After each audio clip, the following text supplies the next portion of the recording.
Going to declare, I'm going to call this meeting to order at 7:02 p.m. Welcome to the June 24th, 2020 electronic meeting of the Environmental Commission. This meeting is in accordance with executive orders from the governor to effect social distancing and mitigate the spread of the COVID-19 virus. We intend to conduct this meeting similarly to an in-person meeting. However, please be patient if there are technical issues. Public comment will be via telephone only. To speak during any of the public comment opportunities, please call 877-853-5247 or 888-788-0099 and enter meeting ID 935-2970-5700. Again, this meeting ID is 935-2970-5700.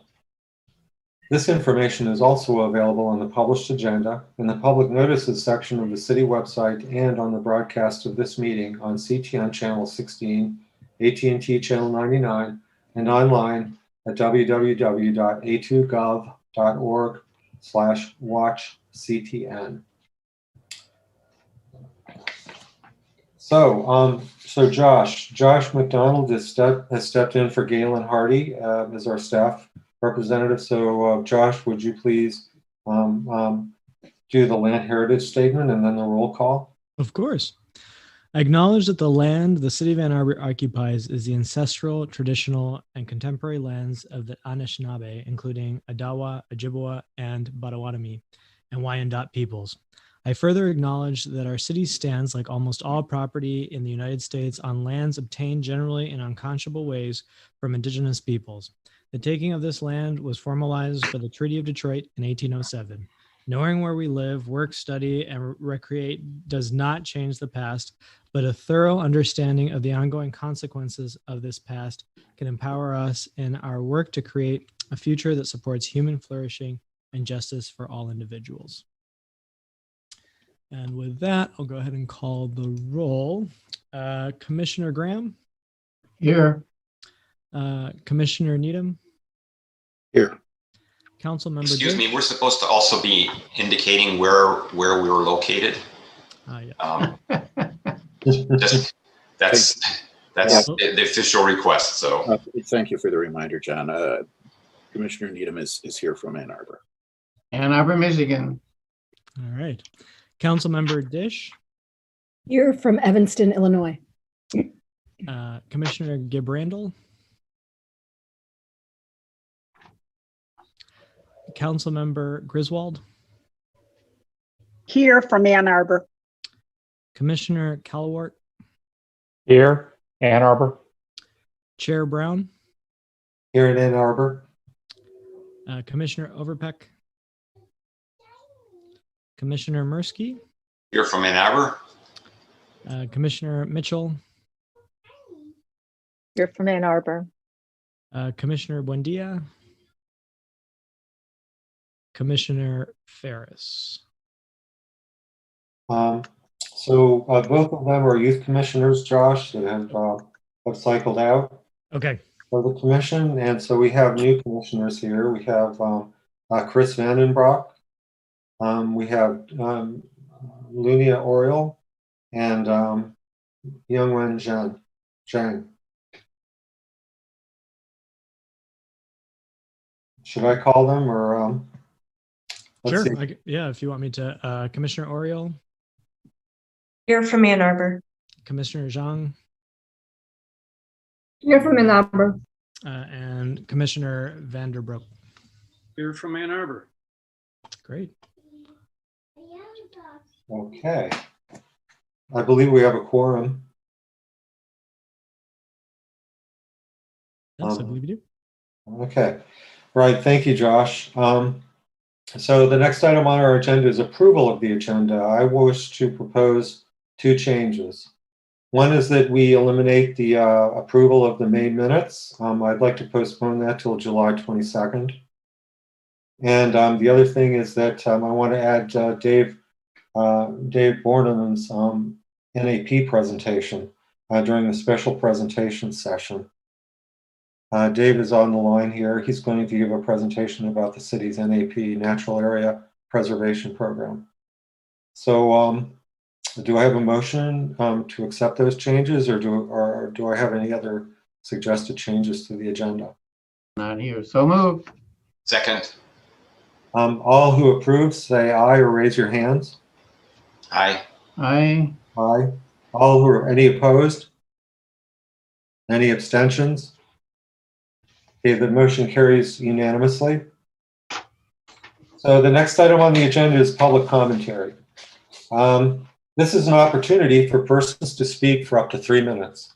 Please call 1-888-788-0099 and enter meeting ID 935-2970-5700. This information is also displayed on the meeting agenda and video feed. City staff will select callers that have raised their hand one by one using the last 3 digits of your phone number. In order to electronically raise your hand to indicate your desire to speak, please press *9 on your phone. You will hear an automated announcement that the host is allowing you to speak. When speaking, please move to a quiet area and mute any television or background sounds so that we may hear you clearly. Please state your name and address at the beginning of your comments. And be patient. There can be a delay of up to 30 seconds before the connection is established. So let's see, Josh, do we have anybody on the line yet? Not yet. Okay. Do you want to proceed? Yes, let's go ahead. I'm not seeing anyone. Oh, you don't see anybody? No, I'm not seeing anyone raising their hand. Okay. Well, we'll wait 30 seconds.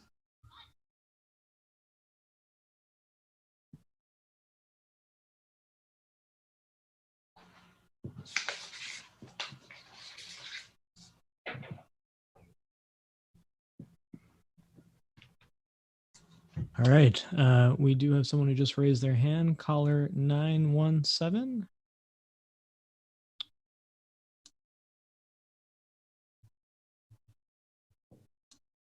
Caller 917.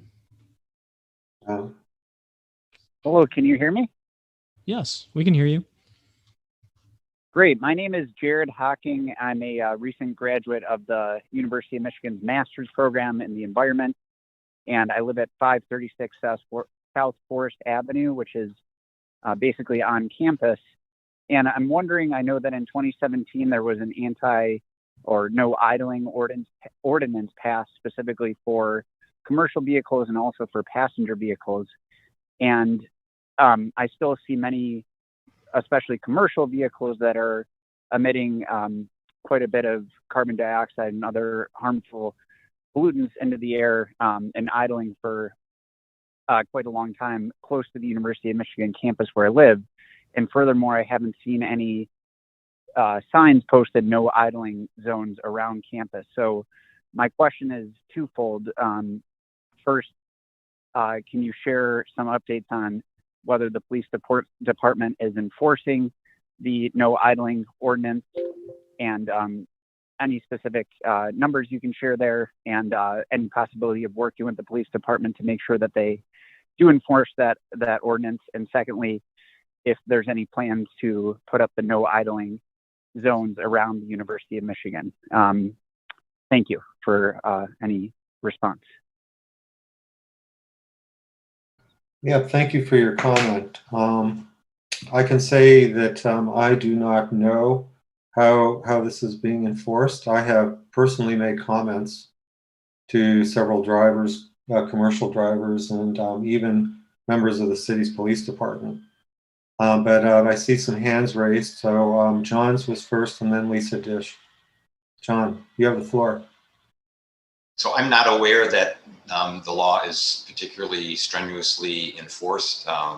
Maybe someone will contradict that. I do know from Matt Nod, when I joined the Energy Commission in 2016, that there was some outreach to contractors, asking them to inform their employees about the ordinance, but I'm not aware of any additional outreach or any enforcement or any other signage that's really gone up. One thing we should note, though, is that university property is separate from the city of Ann Arbor property. So we would, if we want to have this addressed on campus, then my guess is that that would have to be done through the university, particularly for those properties and their contractors. That's all. Thanks. Lisa, you have the floor. Yeah, I would just add that the ordinance is being enforced, but the most effective way to get it enforced is to either speak with your council member or put a note on the AAPD website. They have a contact form there. You tell them the time, place, and location where you're seeing the idling issues. I am not sure if we just leave it to the university to enforce that ordinance on its property. So I think it's probably worth contacting AAPD. And typically what they try to do is they'll go and just remind the drivers that there's an ordinance. And if there's no response or there's a continued pattern, then we start getting active with no idling signs. But a no idling zone is really something that then it has to be patrolled and tickets and all this and that. And so that is not generally what they want to do, but they certainly will patrol if you have specific times and places that you can give them. Okay. Kathy, you have the floor. I want to say that I received complaints regarding police vehicles idling, and what I've been told is the computer equipment within the police vehicle requires that the vehicle be left on. I don't know if that will be true once we start using electric vehicles. And the University of Michigan follows state law, so we would probably either have to get a state law or a university ordinance specific for them. But I share the frustration because it seems like such a simple thing to just turn off your vehicle. And in most cases, the vehicles that are running for 15, 20 minutes sometimes.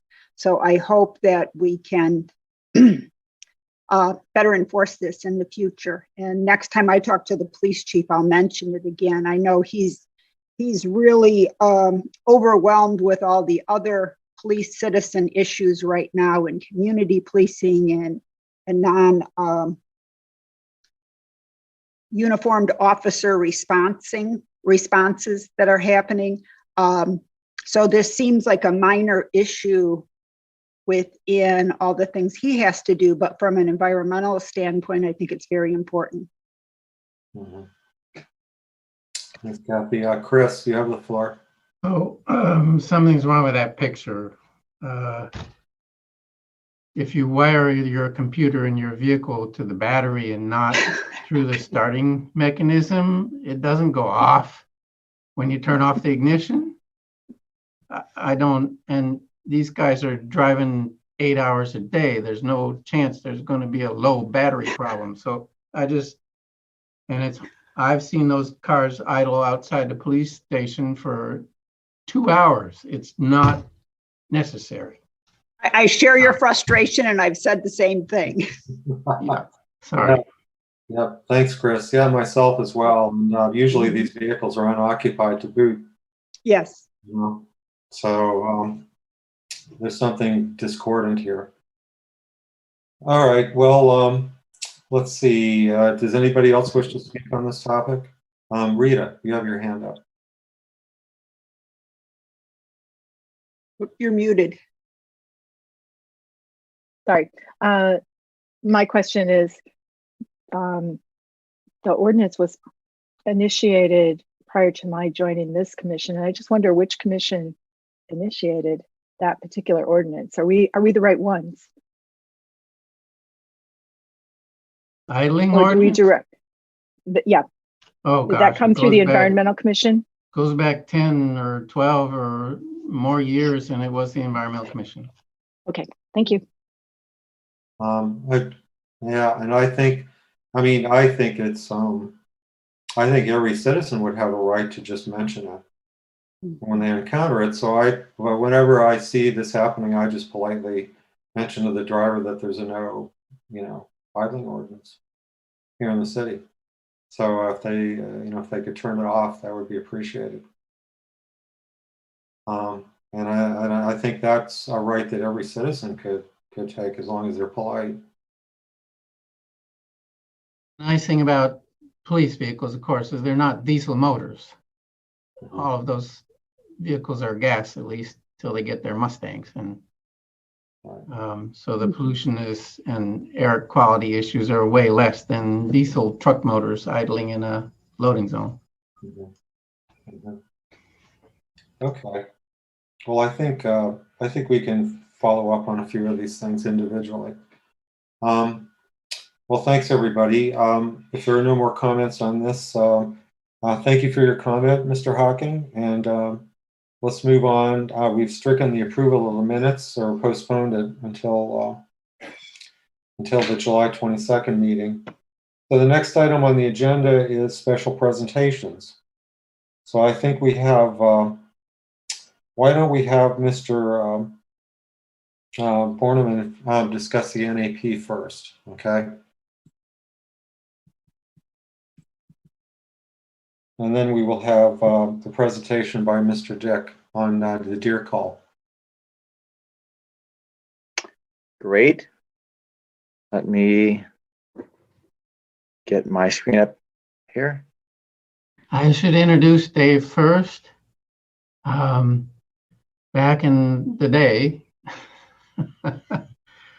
when it began to be obviously clear that our parks, natural areas, such as they were then, not just them, but most of the city was being overrun by especially two invasive shrubs, buckthorn, which is native to Poland and the Caucasus Mountains, and especially Amur, A-M-U-R, honeysuckle, which is native to the Amur River Valley in between China and Russia, were completely filling the understory of all of our forest lands in the city and some other areas besides.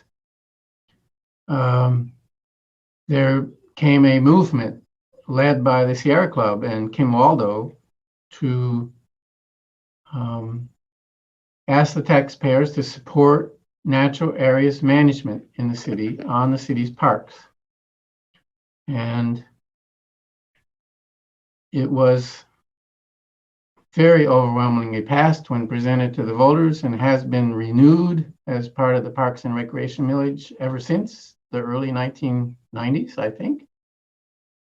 And Dave Bourneman has been the director since then. He was the first person hired to do it, and he's still here, and we're very grateful.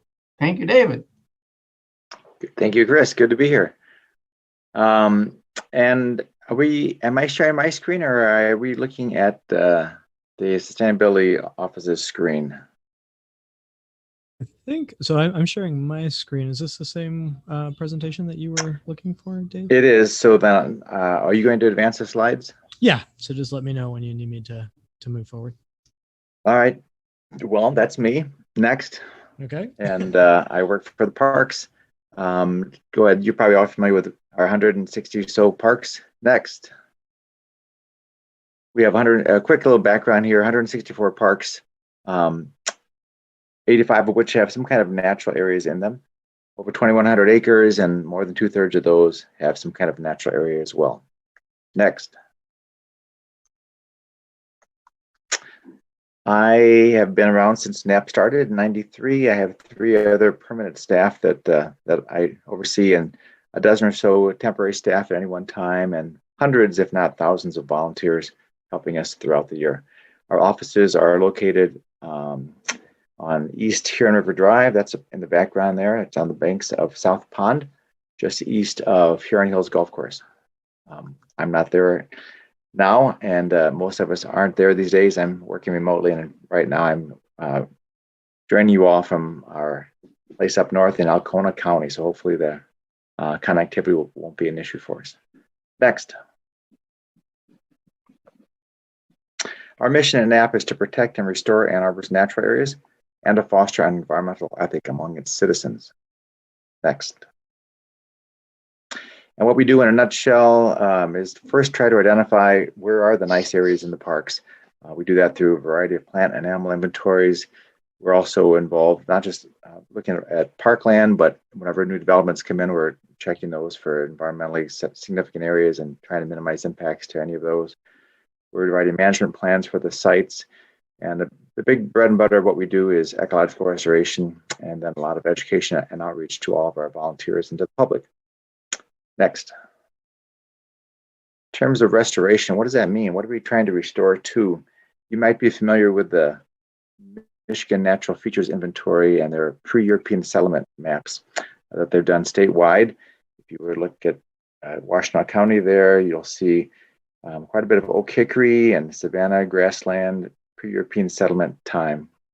Next, if we zoom in on the Ann Arbor area, all those black polygons are actually city parks. I don't have any roads in there, but that shows you where our parks are. And this tells us that historically, most of our natural areas were some variety of oak hickory forest. Black oak barren is the orangish color, and the yellow color is a mixed oak forest. All of those have what in common? Oak, black oak, mixed oak, oak hickory. So we know that pre-European settlement time, we had lots of oaks around here in one form or another. Next. Another way I think it might be maybe more colorful to get a sense of what Ann Arbor used to be like is going back nearly 200 years, shortly after we became a city, to some comments made by travelers through the area. I will read these to you and the audience. The first is from Carl Neidhard, writing from Ann Arbor to Pleasant Lake in August of 1834. He says, "The monotonous landscape ceases near Ann Arbor, and here the country becomes more interesting as one approaches the high plateau. The dense forests disappear, and lakes surrounded by pretty hills and park-like woods, which the Americans call oak openings, meet the traveler's eye." Next. I'm going to share a few of these because I think it's important as we talk about restoration to first get a clear sense of what it is that we're trying to restore to and what our vision is for what our areas could look like and used to look like. Carl went on to say, "For the first few miles, we passed through the woods. Soon we reached the so-called oak openings, where the trees stand a few paces apart and where the ground is overgrown with luxurious grass. Passage is obstructed neither by bushes nor by fallen trees. Small knolls alternate with lovely little valleys. No park laid out by human hands could compare with this natural setting." Next. J.W. Wing, talking about Scioto Township, just west of town, near Dexter in June of 1834, says, "At this season of the year, the country was beautiful beyond description. The plains were covered at intervals as far as the eye could reach with wide-spreading forest trees, which gave it the appearance of an immense park, and the earth was covered with a rich carpet of beautifully variegated wildflowers and grapes." I've italicized, go back there. I've italicized some of these words just for emphasis. Wide-spreading forest trees. If you go into most of our forests today, the trees are not wide-spreading. They're tall and skinny because there's many trees packed in there. They're all competing to get sunlight, so they're reaching up tall to the sky. All right, now you can do the next slide. But historically, if a tree like that grew up in an open oak savanna or an oak barrens, it wouldn't have needed to reach so tall. It could stretch its branches out wide and get lots of sunlight without having to grow so tall. This image of wide open grown oak trees shows up repeatedly around the city, from our city logo to the Parks and Recreation logo to NAP's own logo. Next. Just a couple more quotes. John Gordon in October of 1836 says, "Oaks of the circumference of 9 to 15 feet, and a little quick math, diameter times pi is the circumference. So if a tree has a circumference of 9 to 15 feet, its diameter is roughly 3 to 5 feet. That's how big these oaks were. And they abounded in the forests in the country between Dixboro and Ann Arbor. A little rolling for the first few miles, and then the oak openings begin. White oak and bur oak at intervals of 30 to 40 feet, with an undergrowth 5 to 6 feet high, which has the appearance of being annually burnt down, as I am informed it is. So these are big trees, 3 to 5 feet diameter, and they aren't packed in sight close to each other real tight because they spread the branches out real wide, like this beautiful oak tree in Barton Park in the picture. So they are only every 30 or 40 feet around the landscape. Next. I think this is the last one from J.W. Wing, again in Scioto Township. The scene was beautiful beyond description. The timber consisted of large oak trees standing several rods apart. A rod is 16.5 feet, so several rods is maybe 30 or 40 feet. And the intermediate space between them was covered with bright green grass and beautiful flowers. The whole country had been burnt over every fall or spring, I presume, for centuries, and everything had been destroyed except these giants of the forest. It did appear as if 1/2 of the vegetation was flowers. Most of them were about 18 inches high, and when moved by the wind, the effect was wonderful. I have never seen in any of our large cities a park that was its equal. But we're trying to change that and to make some of our parks in our cities look like that again. Next. Another way to get a sense of what Ann Arbor used to look like before European settlement or in the early days, we can go back to some old photos of the city. Cedar Bend was one of our oldest city parks, maybe our oldest natural area. And so we found some old photos, old glass slides from the early 1900s. Next. And a couple of these images give us a real clear picture of what the area looked like just 100 years ago. If you've been in Cedar Bend before, this is near Island Park. Here the ground is covered with beautiful wildflowers. These are all, I believe, bloodroot. And you'll see in this picture there's a couple trees in the background, but lots of sunlight getting in and lots of wildflowers there. Next. And just below Bates Dorm at North Campus, in Cedar Bend, there's a hairpin turn there. The road was actually closed a few years ago, but there's still a path through there. But this hairpin turn is a real easy place to get back to be able to take some photos. So look at this picture from early 1900s, still some sunlight coming through. There's quite a few trees there. It's been 100 years now since those earlier quotes, probably more trees than were there before. We talked about 30 big trees, 3 to 5 feet diameter. These aren't that big and they're much closer. So this is already looking different than it would have 200 years ago. This was all logged, I'm sure, but you can still see it's still open enough there that sunlight gets down to the forest floor, and that sunlight is what those wildflowers need. So let's jump forward now. That's the end of the historical ones. November 97, shortly after NAP started, and this is the middle of November. Everything should be brown by then, but all the green in this photo are some of the shrubs that Chris talked about earlier, the various bush honeysuckles and buckthorn, still going strong, and they have completely choked out that area. So this is what, unfortunately, too many of our city parks looked like.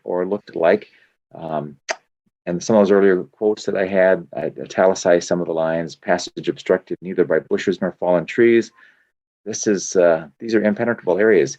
We can get into all sorts of discussion about, how bad it is that kids don't spend more time out in woods these days, in the forest. Various books about no child left inside and all of that. Well, these are not very inviting places. These are city parks, but to wade into a dense thicket like that is not very appealing to anybody. So this is the sort of thing that NAP was created to do, to take care of these areas and to try to restore them. And now we'll get into a little bit more about the things that NAP does. So how do you tackle something like that? Well, you recruit lots of volunteers. You do lots of cutting of those shrubs, hauling them away, reintroducing fire into the landscape. Next. And within a few short years, we could turn it back to this. I think this is a much more attractive scene. Here we have, still it's December. There's a little bit of green there left. Those are all non-native shrubs. Still have a few to get rid of, and they keep coming back.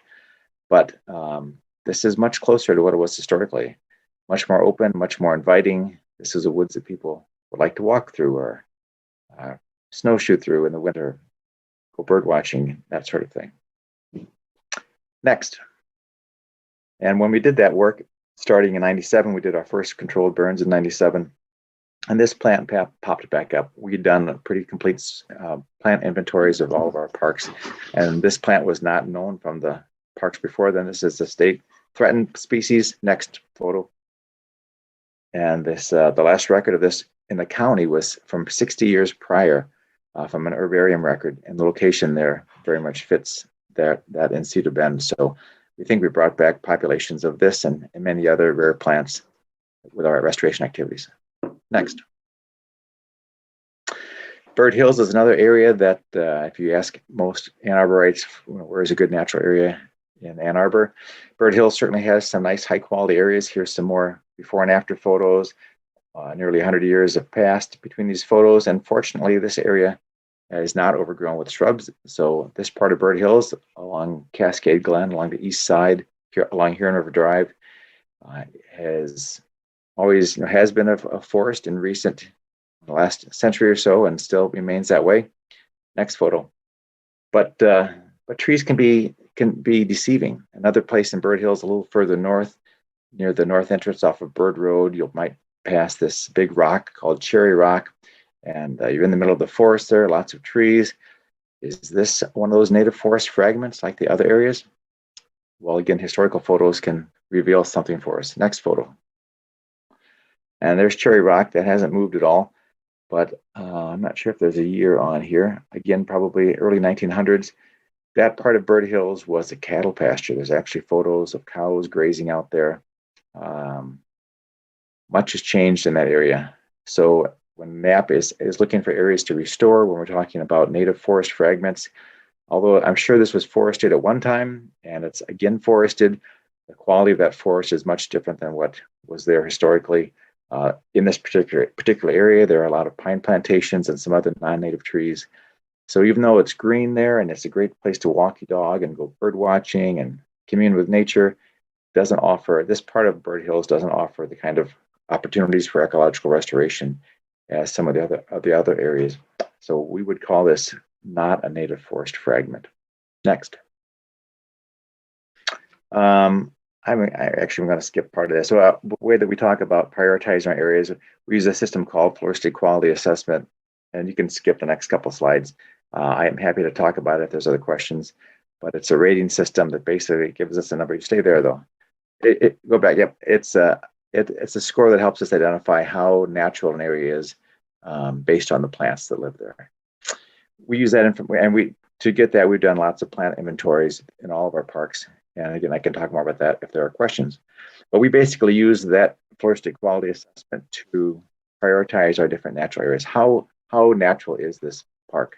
How close to it being a native forest fragment is it? And we've given our highest quality sites a priority 1 on down through 4, and actually the lowest quality of them we give a priority 5. Again, they're great parks for lots of reasons, but in terms of areas to do ecological restoration where we have the best quality forest fragments, those are not the ones. Let's show you what this looks like in practice. Next, please. Here is Black Pond Woods, just north of Leslie Science Center. And the numbers there, the white areas are trails, but the black boundaries are different management units for us. And you'll see some numbers. Number 1 are high priority areas, down to numbers 3 and 4, and even some 5s in the lower center.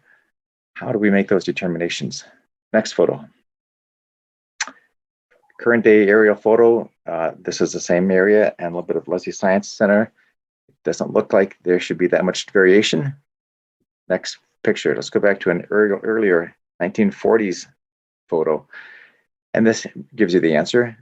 Those areas that were quality 5 were either old orchards or ag land or pasture. It was all deforested. The part of the land of the park that was forested in 1940 and still is forested is our higher priority 1 area. So where we can go back and look at old photos, it helps a lot to identify where those areas are, but even more so looking around, doing a plant inventory and seeing what's really there on the ground now helps support our rankings of these things as top priority down to lower quality. Next. So we are in Bandamer Park, and remember the quotes, passage obstructed neither by bushes nor by fallen trees.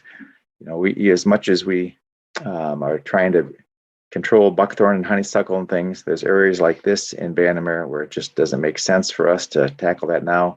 There's nothing growing there but buckthorn and honeysuckle. So when we're looking for places to put frisbee golf courses and do other perhaps more intensive activities in the parks, the natural areas, this is a good place to do something like that. Next. Furstenberg is one of our higher quality sites, and I've got a couple of fun before and after pictures there. This is 95, October 95. Again, all that green is non-native buckthorn and honeysuckle. Next. And there's the same area a few years later after lots of cutting and burning in there. And you can start to see those passage obstructed neither by bushes nor fallen trees. The trees are not yet 3 to 5 foot diameter, but the spacing is kind of right there. And when you get more spacing, you get more wildflowers, more sunlight and more wildflowers on the ground. Next. That work is done mostly by a combination of cutting and burning. And I give long talks about prescribed fire. We do a burn public meeting twice a year where I can talk more about this. I'll just give you this one set of slides here. We did a burn in Furstenberg, and just for a comparison, we burned the left side, but not the right side of this little patch. Next photo. 5 weeks later, you can see a pretty definite line where that low fire was enough to kill those shrubs, or at least to top kill them. Next. 3.5 years later, that same photo point, you can still see the left side is still less shady. And the main issue with buckthorn and honeysuckle and those other shrubs is just that they completely shade out the forest floor. Remember all those photos and the descriptions we shared earlier? The area on the left is closer to what was here historically than on the right. And one last photo from here. And now finally, after taking out all those shrubs, places like Furstenberg start to give us an idea of what the area used to look like. I think it's a much more attractive, certainly more diverse ecosystem than those dense buckthorn thickets. Next. So another way to say what NAP does, we identify the highest quality natural areas are native forest fragments in the park system. And we work to protect and restore those areas first. Then we work on down to some of the lower quality sites. So wrapping up here, I will leave you, I think, with one more quote. Next. This is from Mrs. Harriet Noble, who in 1824 said, "The next day we left for Ann Arbor. We were delighted with the country before us. It was beautiful in its natural state, and I've sometimes thought that cultivation marred its loveliness." This is an area of Barton Park we call Foster, out on the banks of Barton Pond, the south banks of Barton Pond. A nice oak example of the oak savanna. Lots of sunlight coming in there, supporting some sun-loving plants. Still working on the big trees. Check back in a couple hundred years and we'll have those for you. And the last slide is simply my contact info. And with that, I'm happy to take some questions. Anybody? Yeah, I have a question, Dave. Sure. Kathy. I can go after you. I'm sorry. Okay. So Dave, this is all really wonderful work that you're doing on the city-owned properties, on the parks. I wonder if this hunt for invasives also extends to all city properties, or is it just the parks? Certainly, you're right. We have a lot of other non-city park property, places like the Wheeler Service Center, parts of the airport, and so we do some work there as well. We've inventoried all those sites, and where the higher quality sites are, we do some restoration work there.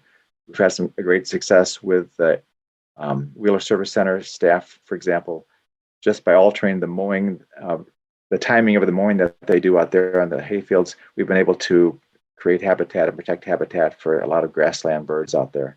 So although we talk a lot about forest fragments and invasive species, we also work to restore wildlife habitat where that's possible too. Mm-hmm. Well, thank you. Kathy? Hi. Thanks for the presentation. I have one question and two comments. The question, what's your position on poison ivy? My position is usually scratching it. I'm more sensitive to poison ivy than most people. It's one of the job hazards, I suppose, for me. I've had it every year of my life for forever. It is a native plant, however, and there's over 100 species of birds that like poison ivy. So we are not actively going out and eradicating or controlling poison ivy in the woods in general, but we recognize that if it's growing right along a trail or near a playground or something, doesn't make sense there. So we do control it and get rid of it from high traffic areas like that. Okay. Oh, okay, thanks. I saw a lot of it at Parker Mill, and I was told with global warming that we're going to have more poison ivy. I don't know if that's true, but and my no one knows. Pardon me? It's all speculation. Oh, okay. I have two comments. I want to thank Kathleen Goslin from your department. She's going to be at a NAP workday out at Narrow Gauge Natural Area on Saturday. And it's not just invasive species, but there's water that flows through the bottom of that area. And it needs to be able to flow without being blocked by trees and shrubs, etc. And just a reminder that corner sight distance is very important, and NAP has definitely improved trimming at those corners in recent years. So thank you. You're welcome. And we, besides the work that I talked about here, we do a lot of trail work, native seed collecting, the sort of stormwater control projects where it's possible. So we do a lot of different sorts of things. And regarding site clearance, there's been sometimes people say, "Oh, you can't trim that road edge. That's a natural area." I'm first to say I don't want our natural areas to cause site issues and safety issues. So if there's a corner issue, a site clearance, we're happy to have those areas clear to make the areas safe. Oh, okay, thanks. And I worry more about pedestrians than I do about vehicles, but both are important. So thank you. Mm-hmm. John, you have your hand up. Thank you. Thanks, Dave. I really appreciated the presentation, especially the old quotes and the photographs. That was really great. I'm wondering about what can be done and what maybe the Environmental Commission can do in terms of invasives on private property. If I walk around my neighborhood, I don't live too far from the Arboretum, basically any area that is not maintained has been completely taken over by invasives. And no matter what you do, I'm afraid in the natural areas, if there are invasives in adjoining areas, seeds are going to be dispersed by birds and other critters, and it's just going to be an ongoing battle. I met with Steve yesterday, and we were wondering, could there be an ordinance that dictates removal, or could we do education and outreach? What can we do to? I mean, these thickets are all over the city now, and they're really. I was in what is it called, Mary Beth Doyle Park, and it's also getting really, really bad too. Yeah, my answer now is maybe different than it would have been 25 years ago. I've been here long enough now. That reinforces why we do the prioritizing that we do of those areas. The truth is we're never going to get rid of buckthorn and honeysuckle from our landscape in Ann Arbor. And, we could spend lots and lots of time and energy and resources trying to remove those things from lower quality sites. You've heard that nature abhors a vacuum, and if those plants aren't growing there, something else is going to grow in. And so unless you can get everybody, even areas where we as professionals try hard to take out the things we don't want and get things that we want in there, it's hard work, especially in those really disturbed areas. So I'm just not sure I understand and appreciate the sentiment behind it, but I'm not sure it makes sense to try to get rid of and to make that as a goal to try to get rid of some of those invasives in some of those lower quality sites. The best defense is a good offense. So in our natural areas, we have the most luck where we can really try to help the natives and get a lot of native biodiversity there to help keep some of those things out.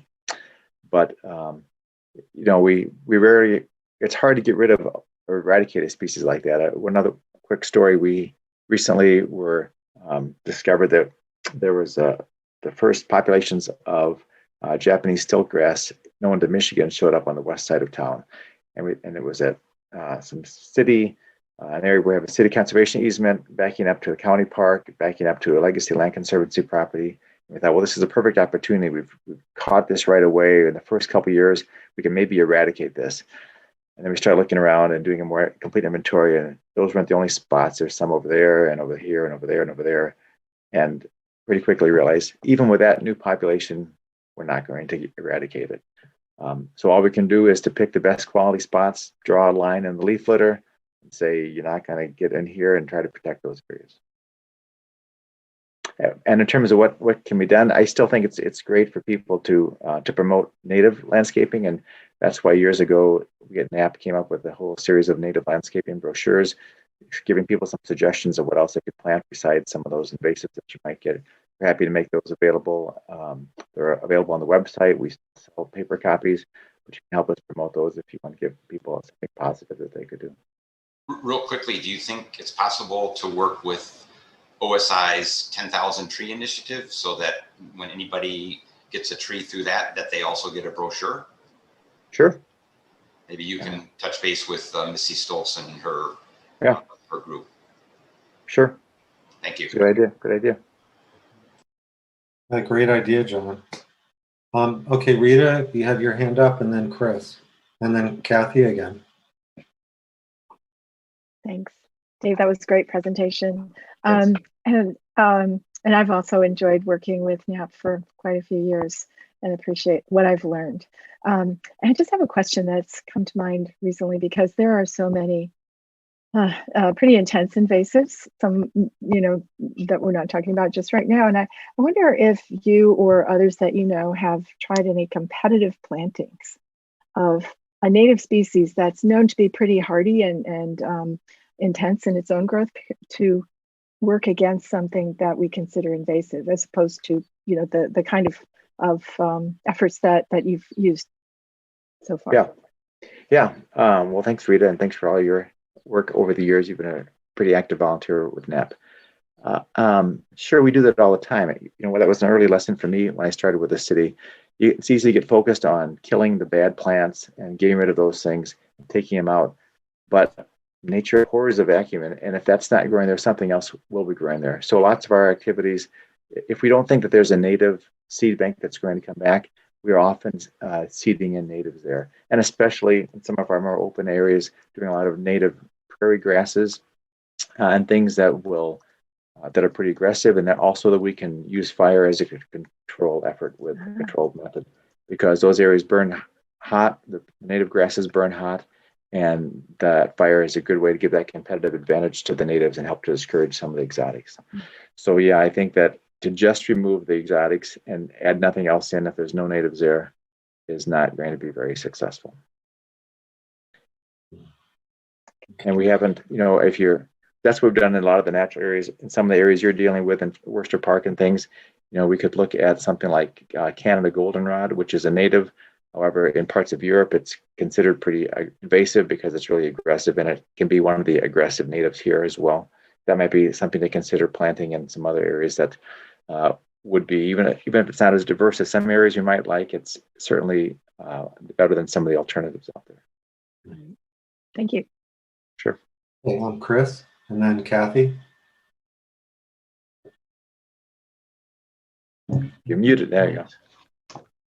So Dave greatly underestimates the natural areas program's impact on our community, and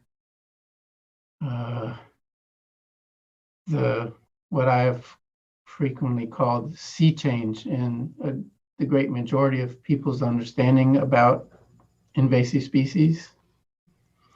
Dave's job is to worry about managing our natural areas. My job is to go meet clients on their private property every day. And when I first started in business in the early 1980s, nobody understood buckthorn and honeysuckle as a problem.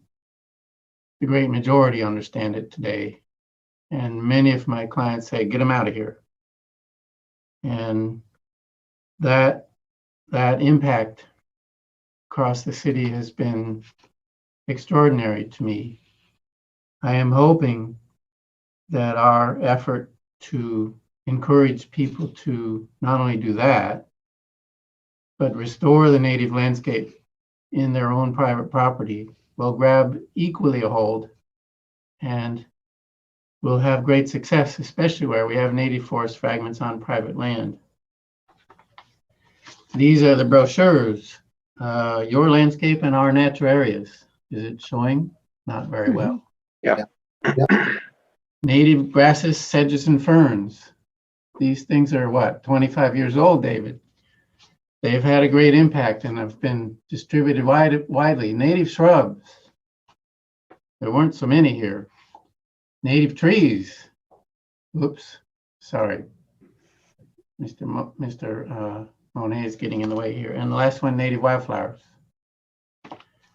So I have a question for Dave, but I'll defer until a little later. Okay, thanks. Kathy? Just to follow up on John Bursky's comment, Rita and I and Christopher and maybe others have been looking at chapter 40 of the city ordinance. Excuse me. And one of the sections has to do with vegetation on private property. And I spoke to Missy Stultz a couple of weeks ago, and she is very interested in doing something with her ambassadors from an educational standpoint. So I think that there's a lot of thought there, and we just need to get it organized. And I did mention it to the mayor and also to the city administrator, and no one thought it was a bad idea. It's more just getting the resources and getting it organized. So it sounds like there's a huge amount of expertise and will in the community to do something. So this is good. I know in my neighborhood, in some areas, we have buckthorn that's been trimmed into shrubbery designs. It's pretty sad. Yeah. Well, don't get me wrong. I'm all for, getting people having, encouraging people to get rid of buckthorn and things. I just don't have my hopes up that, if there were a rule that you have to get rid of all the buckthorn, we in the city, we have a lot of parks that are nothing but buckthorn. So it'd be a hard challenge for us to do that. But yeah, where people can do it in their own backyards, more power to them. We need more natives. And, besides just getting rid of those things, there's a benefit of getting the natives and the native pollinators that come along with there. So I think it's a great effort. And I was involved with changing chapter 40 years and years ago. It's been changed a couple times. And it used to be when I started, there was a rule against any rank vegetation, whatever that was, that couldn't grow there. So a lot of people that were some of the early native landscapers around town were battling that ordinance. And hopefully we've gotten the language changed so they can better grow those native things. Okay, well, we'll make sure we loop you in on please. On the draft version then. Thanks. Yeah, please do. Thanks. Yeah. Well, thank you, Dave, for all the work that NAP is doing. Yeah, I know Commissioner Mitchell and others have been involved in door-to-door campaigns about pollinators and native plants. And I think it could be good to engage the public schools as well. Yeah. I think, educating the young is probably, if you're patient and persistent, I think that's one of the best routes to getting improvements like this culturally and socially acceptable. Yeah. Well, my background is in environmental education. That was my previous life. Our offices for about 20 years were out at the Leslie Science and Nature Center. We worked pretty closely with them, and all of our work days involve a nature hike of some sort to help educate the public about the things we're trying to do. We've also partnered with the public library to run some hikes that they've advertised as well. So yeah, certainly educating children and everyone else is an important part of what we do. I didn't stress it at the time, but our mission, I have two parts there: to protect and restore Ann Arbor's natural areas and to foster an environmental ethic among its citizens. And I realized years ago that even the budgets being what they are, we're never going to be able to hire enough people to do all the work that needs to be done in the parks. And even if we could, that really wasn't the goal. These are city parks. They belong to the public. And a big part of our goal is giving the parks back to the people, helping to get them in touch with the parks. It's been said that what's broken is not just nature, but humans' connection to nature. So we're trying to help heal that relationship as well. Mm-hmm. Yeah, and I think Steve Jobs had it right when he said that most people don't know what they want until you show it to them. Right. So an example in the city parks is a great thing for private citizens to see what's possible. Yeah. So let's see, Chris, you have your hand up. You're muted. Chris, you're muted. Chris, we can't hear you. You're muted. Yeah, you're muted. I apologize. So a topic I'd like to get to is the impact of deer on our natural areas, particularly herbaceous plants and oak trees. But I would like to hold that until we hear from Dr. Christopher Dick, who's now the curator of the University of Michigan Herbarium. So hang on there, David, don't go away. Okay, great. So are there any other questions for Dave Bourneman? Okay, I hear or see, I don't hear or see any. So let's move on to the next special presentation, which is by Professor Dick, I believe, on deer management. Let's call it. So thank you for inviting me to talk. I'd like to actually share my screen because I made some changes to my talk, if that's okay. I think I have. Could I get the sharing? Yep. So I just turned into co-host. Let me know if you can. Okay, let me give it a try.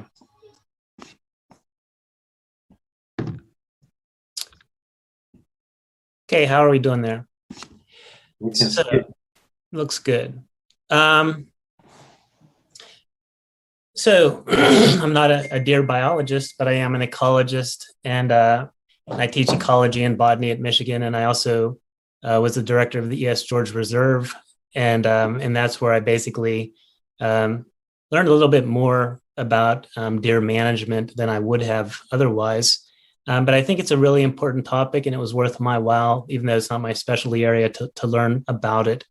So I'm going to talk about deer overabundance, ecological impacts, societal impacts. I'm going to be talking about the different kinds of carrying capacity of white-tailed deer and some lessons from the E.S. George Reserve. I'm going to present a little overview of Ann Arbor's deer management program. I wasn't sure what level of knowledge the audience would have, so I'll just go there. I'll try to move through it quickly and let you ask questions. I want to address this question: was the Ann Arbor deer cull a success? And so I'm going to present some results from the deer cull and sterilization programs. And I want to also present some select results from Jacqueline Courteau's deer browsing studies.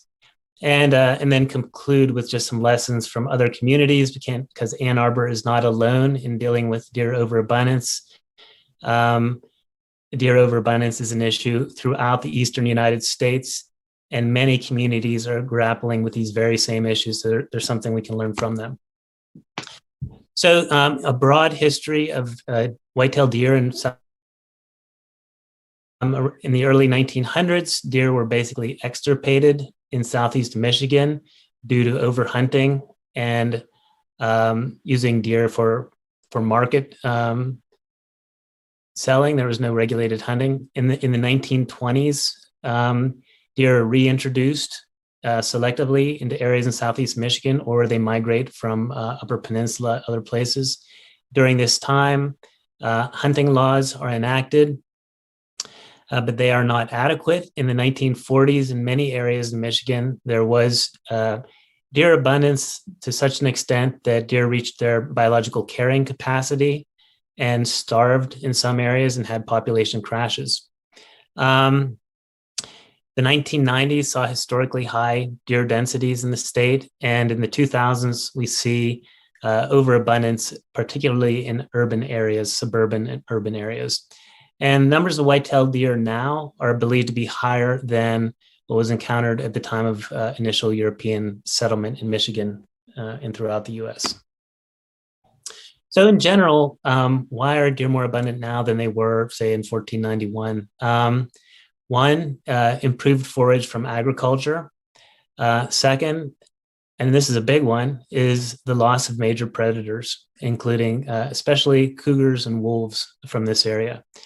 There's an increase in favorable edge habitat in suburban areas and because of fragmented forests.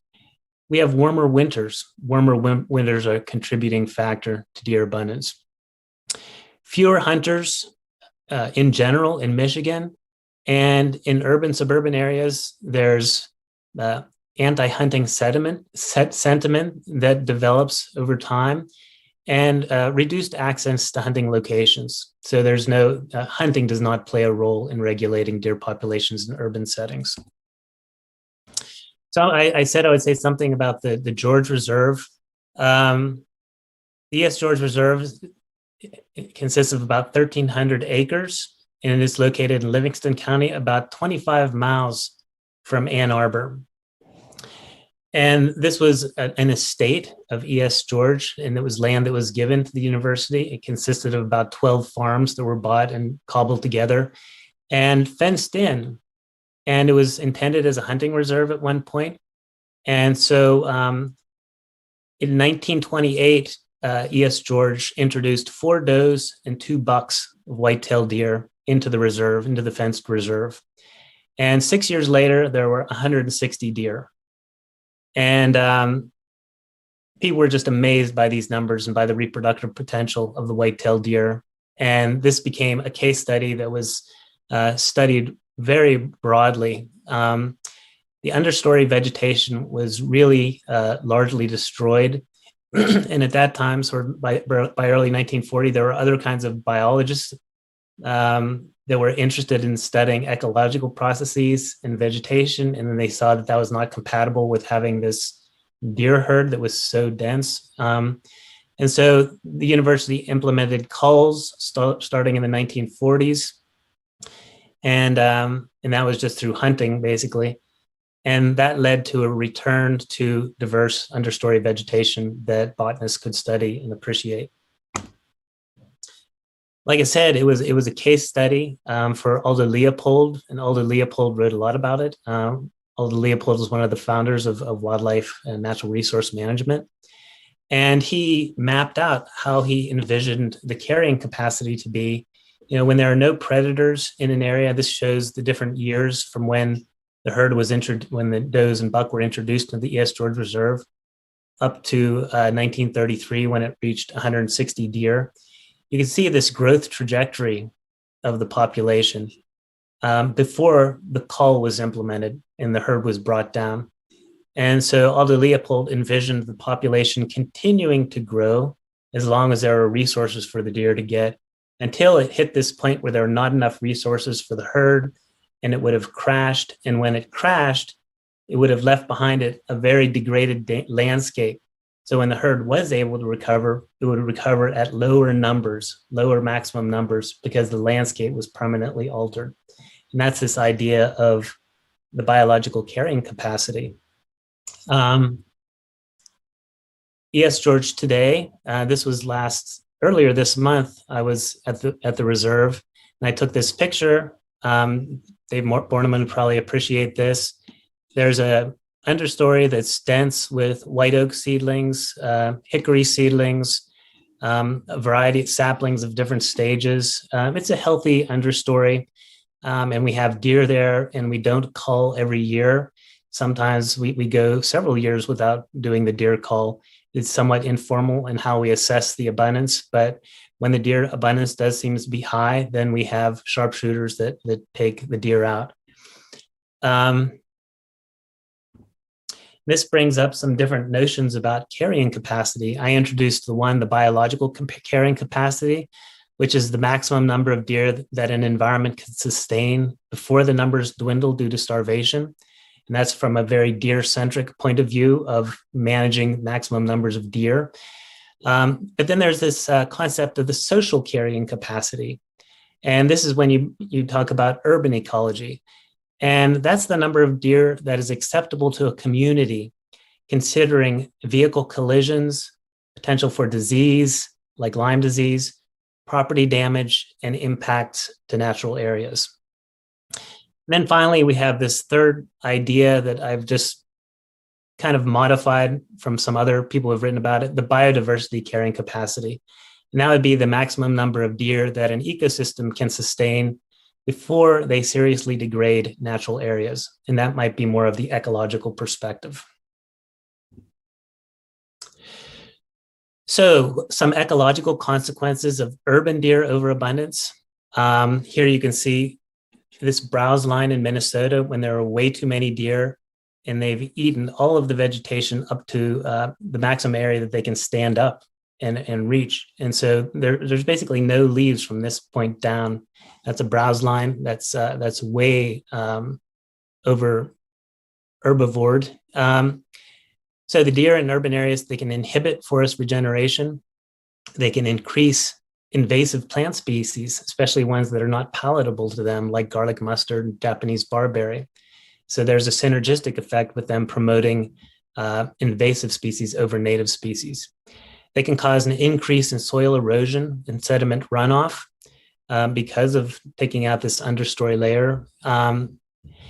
And they reduce the amount of habitat that could be used for understory birds, especially ones that nest in the understory, small mammals, and insect pollinators. And they can promote an increased incidence of diseases that affect the deer themselves, like chronic wasting disease, or ticks and tick-borne diseases that can affect animals, non-human animals, and people. So, in 2015, there was a lot of concern that probably the deer were reaching their social carrying capacity.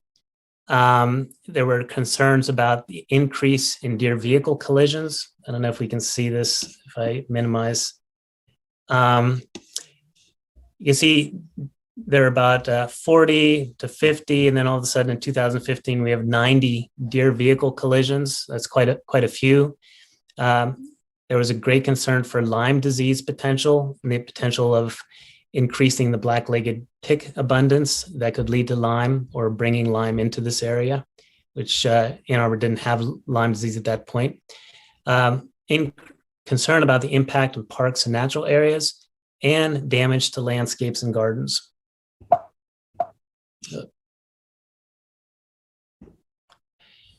So as a consequence, Ann Arbor and City Council developed a deer management program that was approved in 2015. In 2016, the city contracted USDA sharpshooters. That was controversial, and it didn't involve a research component. In 2017 to 2020, the city worked with a private company called White Buffalo, which is a deer management company that, in addition to doing culls, they also do deer research and do sterilizations.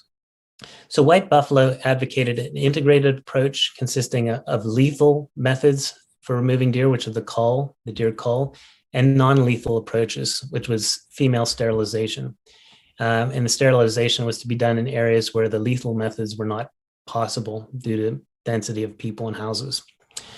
And so the goal was to address two main concerns of the city: to restore ecological balance to the city's natural areas and to reduce deer vehicle collisions. And in addition to contracting with White Buffalo, they contracted with an independent ecologist, Jacqueline Courteau, who had gotten her PhD working at the E.S. George Reserve, to monitor the impacts of the deer browsing, the ecological impacts on plants. So there are many other aspects of the program, and they're described in the Ann Arbor City's web pages. So the call was very controversial. I have often regretted at times getting involved in it. I mentioned to my daughter this morning, who's 12 years old, that I had to get back because we've been traveling. I said I had to get back so I can give a talk about deer cull. She said, "Well, what side are you on, Dad?" And I had to say I wasn't on the deer side. And she said, "This is going to put a very big wedge between us." And so I'll have to explain to her all of my justifications and things. But it turned out that there was just a lot of opinion about the deer management program. I counted from 2015 to 2016, 53 headlines in MLive. I have some of them here. Some of them are somewhat whimsical.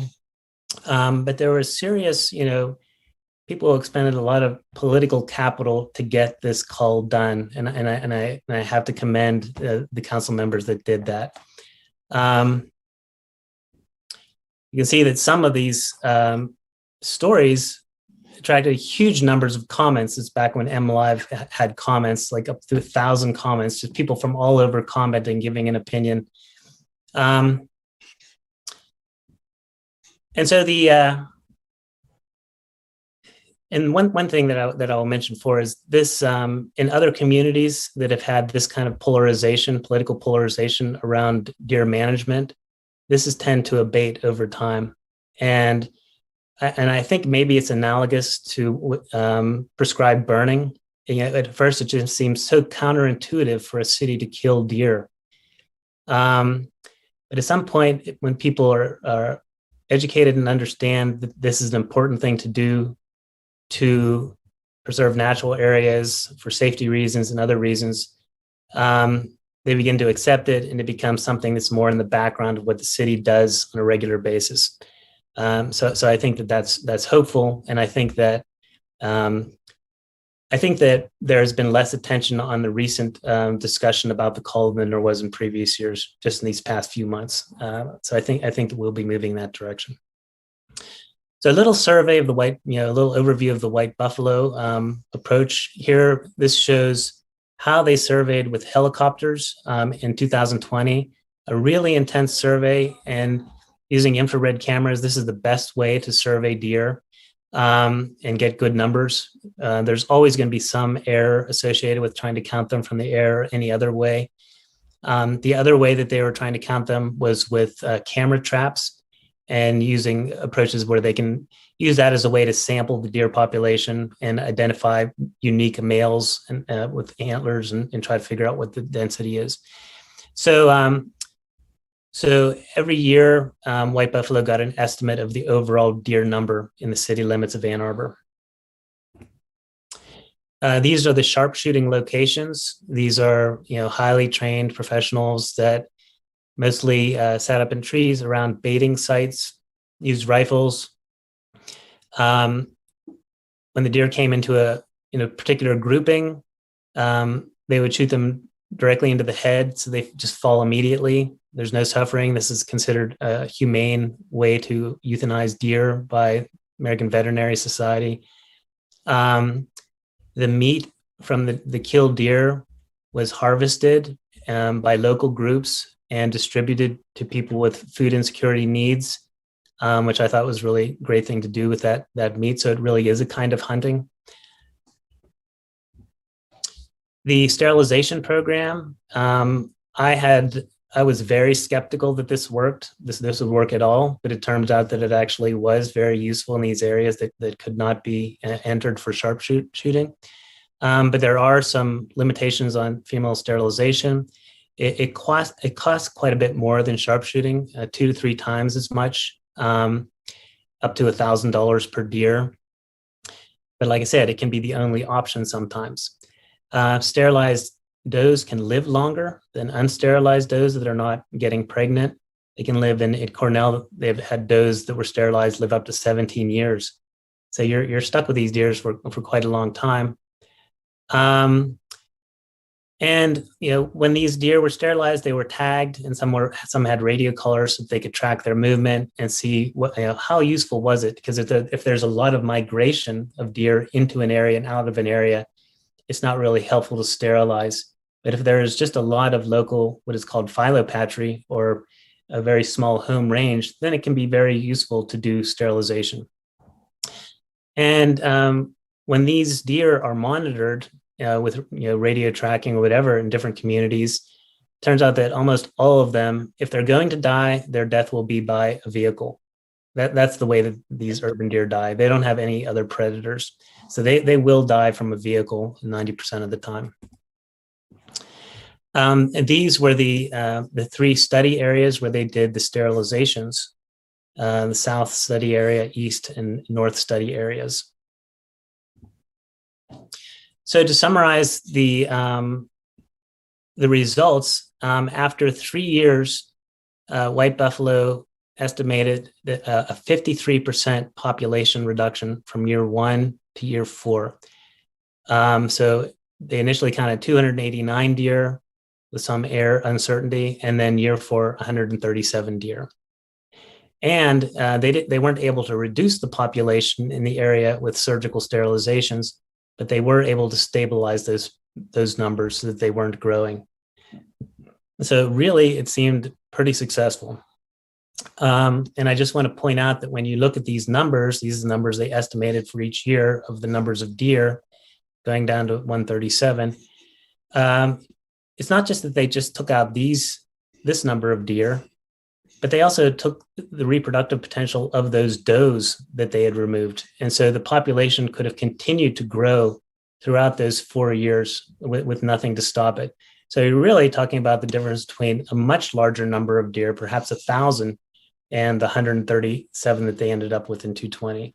So that's the potential growth of the population. Oh, Dave? Chris? Uh-huh. I have a question. You say on the previous slide that deer sterilization was banned in Michigan until 2020? Oh, yeah, sorry. So I think that there are hunters that really disapprove of this whole idea of sterilizing deer. And it is kind of like in some ways, it is a concession to anti-hunting groups to control deer by sterilization instead of by hunting. So in the state legislation, there's been a temporary ban on any kind of deer sterilization activities until the year 2022. So I'm not sure what's going to happen with it, but at least now it's not an option. Maybe next year it'll be an option to continue the sterilization again. In terms of the deer vehicle collisions, this is where Ann Arbor was in this peak point in 2015. There definitely seems to be a decline. Whether this was just an outlier and statistically significant, I don't know. But considering that the main mortality of these deer is going to be by vehicles, it makes sense that there is a relationship between the deer cull and a lower incidence of deer vehicle collisions in the city. And so there was a 55% decrease in the deer vehicle collisions. Okay, I want to, any questions about the white buffalo work? Or you can hold on to that until the end. So I want to talk a little bit about Jacqueline Courteau's oak study. So Jacqueline Courteau did browsing studies of trilliums and other wildflowers. I'm kind of a woody plants person. I like trees. And so I focused a little bit more on her studies of red oaks. And I think that these are kind of elegant experiments that she did in which she planted up to 400 red oaks each year in different natural areas, where they had one oak seedling that was open and exposed and another one that was protected with some kind of cage so it couldn't be browsed. And she planted these in oaks. Red oaks are of intermediate preference to deer. They don't really like them a lot. They don't like to browse them as much as they like trillium and other plants that have less lignin and less tannic acid. So the idea, if the deer are browsing the red oak, that they're probably also going to browse all kinds of other plants. That was kind of good indicator species. And there was a study by the Cornell group, particularly a guy named Blasi in 2014, who estimated that if there's anything more than a 15% damage by herbivory or visitation to these seedlings per year. If you add that damage up over a few years, that's basically going to indicate that these oaks and these forests are not going to be regenerating, that forest regeneration is going to be severely inhibited. There might be some woody plants that the deer don't like, those will grow, but for oaks, which as Dave Bourneman indicated, are important in almost all of Ann Arbor's natural areas, it's going to have a real big impact. So Jacqueline found that over, from 2015 to 2019, 2020, there was a trend toward a decline in browsing intensity in these different planted oak, red oaks, and that's good. And perhaps with more, even lower deer density, there would be even more of an impact that you could measure. But you can see where these numbers are. Most of them, they're still, the lowest amount of grazing and browsing intensity is 40%. And so for the forest to be healthy and regenerate, for oaks to be regenerating in this forest, it would have to be down to 15%. So the forests are still not regenerating. There does seem to be an impact of the cull on, perhaps reducing the amount of browsing damage on these seedlings, but it's still not quite there. There's still a big impact on forest regeneration. And I haven't thought about this a lot, but certainly this does affect carbon neutrality. If you have forests and you're expecting the trees to take up a lot of carbon, and some of the trees with the highest wood density and the most importance in the community are not growing, that definitely could affect carbon flux. So surprisingly, even with all of the negative publicity, the deer management program in Ann Arbor has broad support. I think it's broad support. Over 70% of people surveyed in the different wards found that the deer management program was acceptable, despite inconveniences of having parks closed, despite the distasteful idea of having deer killed by the city. And I think that the support could be increased through better communication. I think there's a lot of misinformation about the deer cull and deer management program that's still floating out there. And I think even though the city did a great job, and look at their website, they did a really good job of communicating and summarizing information. There could be some better communication, I think. So some recommendations from the Cornell group. Cornell, I think, has the premier deer management program and research. And they say that they'd studied a bunch of different communities that implemented deer management programs where there had been controversy. And the first step is to develop a deer study committee that is comprised of people that are different stakeholders, people interested in the environment, people interested in safety, people interested in public health, other aspects, to study not these general patterns about deer overabundance, but how they affect different parts of the city in different ways, and what are the particular issues in the local area. I think that these could combine university and city resources and expertise, and come up with local problems and solutions for them. Cornell recommends that communities that are implementing deer management programs need to build trust with the community through effective communication. So the anti-culling community, animal rights groups need to be heard. They need to be listened to. They need to be given honest information. And one way of doing this is to have workshops where different speakers are invited, have outreach activities. Also, Cornell says that you'll have to plan that lethal methods are going to be part of the toolkit that you're going to have to use, because in most cases, sterilization, especially when there are open settings where there's lots of movement outside of an area and lots of migration into a community, the sterilization methods are not going to work. And like I mentioned previously, prepare for the political controversy, but in these different communities that were studied, that controversy diminishes over time, and it becomes something that's accepted part of natural resource management. So on the handout, I put some of the readings that I think are really good general readings, especially this Indiana Urban Deer Technical Guide, really good information. I have the different reports, and then here's the Cornell study as well in the Ann Arbor Deer Management Program website. So happy to take any questions or about that, or we can start a conversation about it. All right. Well, thank you very much, Professor Dick. That was very thorough. That's a very thorough information packet you put together. So, I just had one question, and that is, you have these three targets. There's the biological, carrying capacity target, number of deer density, and then there's the social one, and then there's the ecological one. So you just presented some information about, I believe, pertaining to the ecological one, that would be 15% of seedling, browsing per year. But how close would those other numbers be, do you think, to that ecological number, roughly? Are they close to each other, or are they far apart?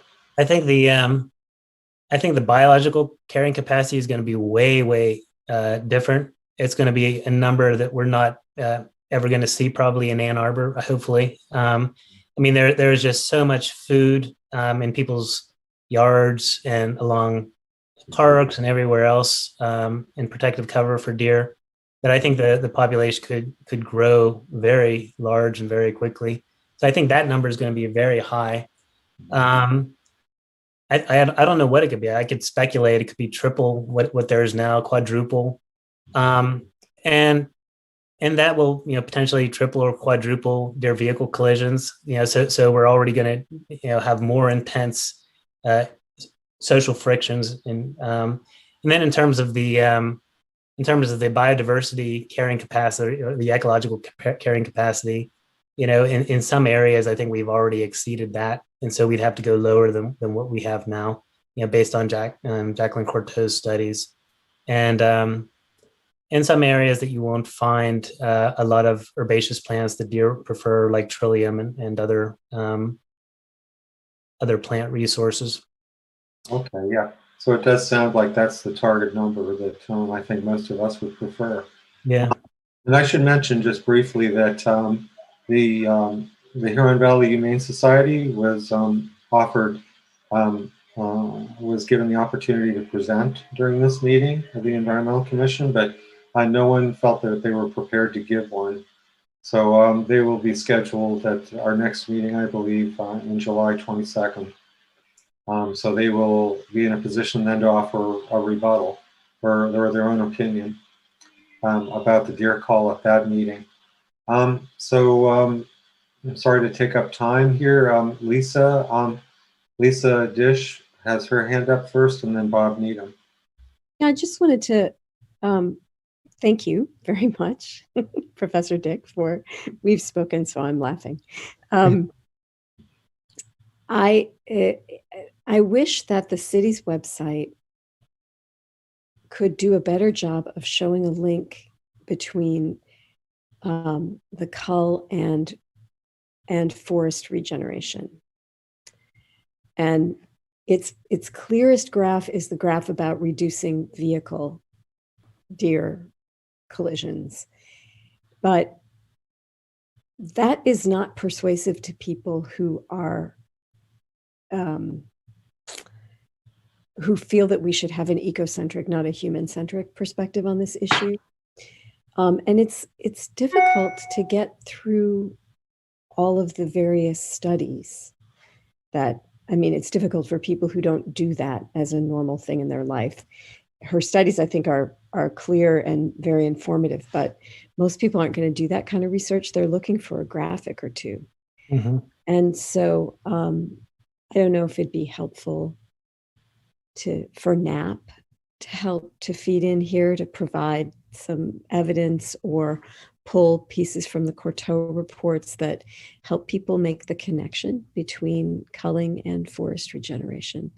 But I just wanted to offer that because right now the argument isn't, the website's not making that argument very well, in my opinion. I think that's a really, really good point. And I think that, there's lots of information on the Ann Arbor city pages, but it's not connected and it doesn't form a narrative. And I think like a deer study group would be able to make those connections and linkages and go from the general, like what I presented as general consequences of deer to the particular of how it's affecting Ann Arbor natural areas. But I agree that that is one way that could be communicated. Okay, Bob.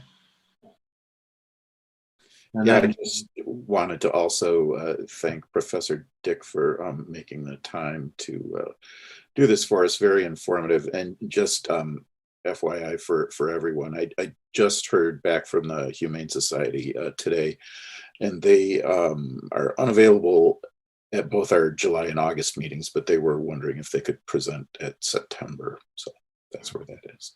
oh, okay. And just an FYI, I kind of organized this this talk in response to some of the emails that came out from the Huron Valley Humane Society. One statement they said is the cull was not a success. So here I present a perspective where I think it was a success. Another one is it's never going to work. Nature abhors a vacuum. If you take out deer, they'll be replaced almost immediately. Ideas about, if you remove some deer, then the reproductive potential of the remaining deer goes up. These are ideas that are just don't pan out. And I didn't want to really get into that in particular, but I do keep that in the back of my mind as this may be what people are thinking about the deer cull in trying to provide these explanations. Okay, John. Yeah, I'll add thanks for the presentation.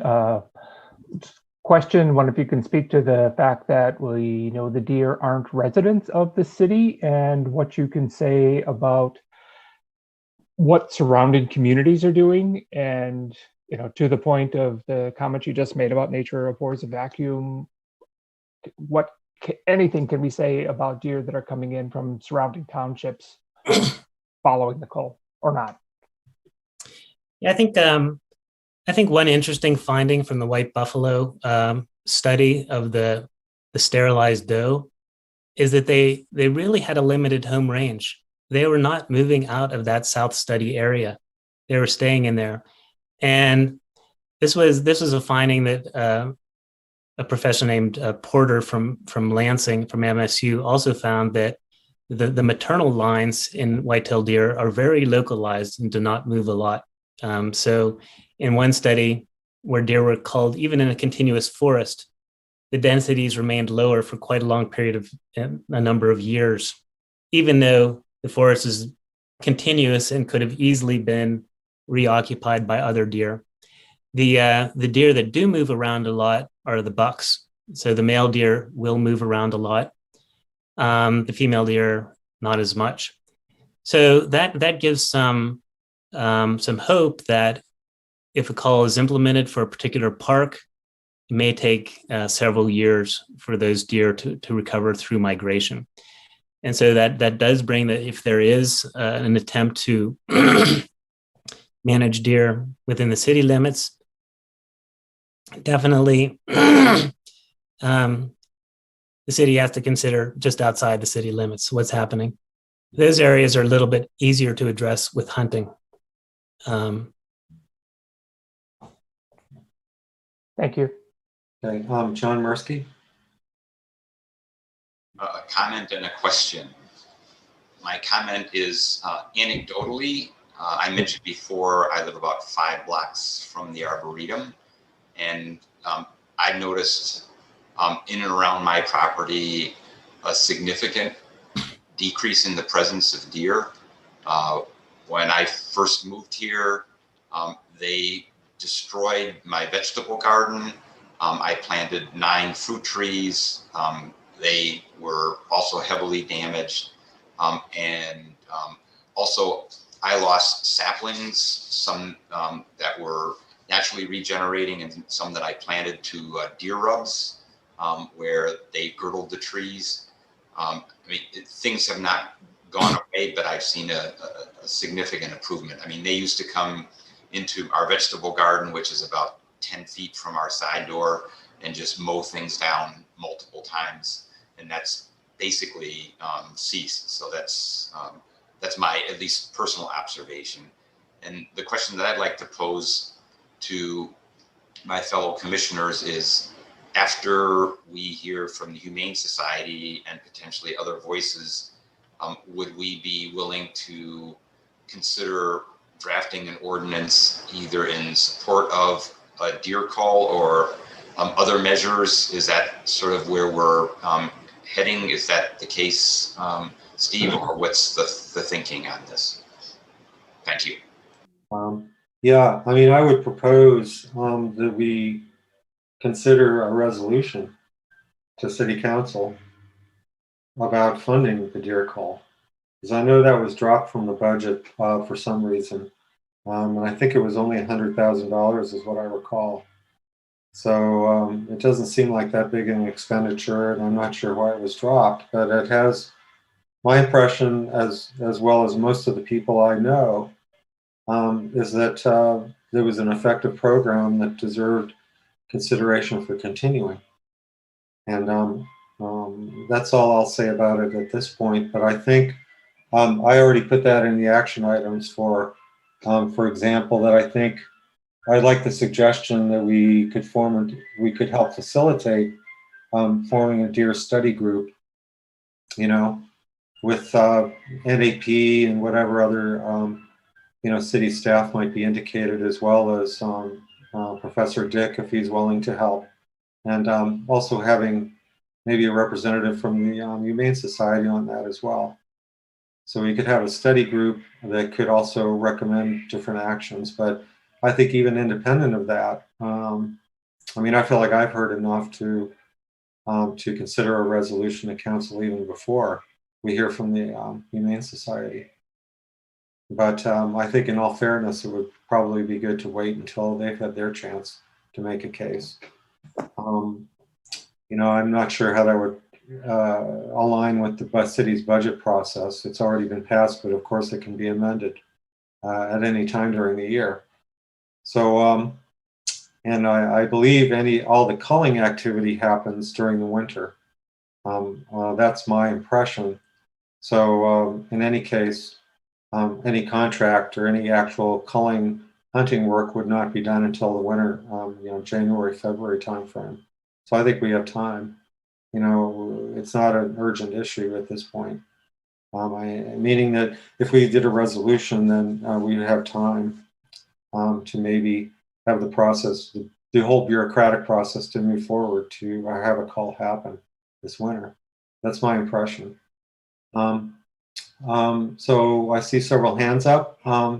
Commissioner Zhang, you're muted at this time, but yeah. Yeah, I just have one question about the sterilization program. So why is only female deer sterilized? Is it like easier to do, or? It's a good question. And the main reason is that male white-tailed deer are polygamous. And so if you give a vasectomy to 9 out of 10 deer, the 10th deer will go and impregnate all the remaining does. And so it's very difficult to have an effective program like that, because you can still end up with the same number of does reproducing. I mean, same number of fawns. It's just that one buck will inseminate them instead of all of them. And so for a sterilization program involving vasectomy to work, it really has to almost be like in an island. where you don't have migration of bucks coming in from the outside. And Staten Island has tried this, and I'm not sure what success they've had, but they've invested several $1,000,000 in sterilizing with vasectomy a deer herd that's about the same size as the herd in Ann Arbor. And so, so it can be extremely expensive, not likely to work unless you get all of the bucks, and it won't reduce the population. It'll just stabilize it. Very good question, now. Okay, okay, Chris, you have your hand up. Chris Graham. I'm not muted. So I'd like to follow up on John Mursky a bit about the northern half of the Arbor Hills neighborhood. Sorry, printer's going here. We benefited from the boundary of the river on the north. We benefited from the university being willing to let us call on that property. We benefited from the city lands to the east, which involved Huron Hills Golf Course and a couple of very nice native forest fragment parks.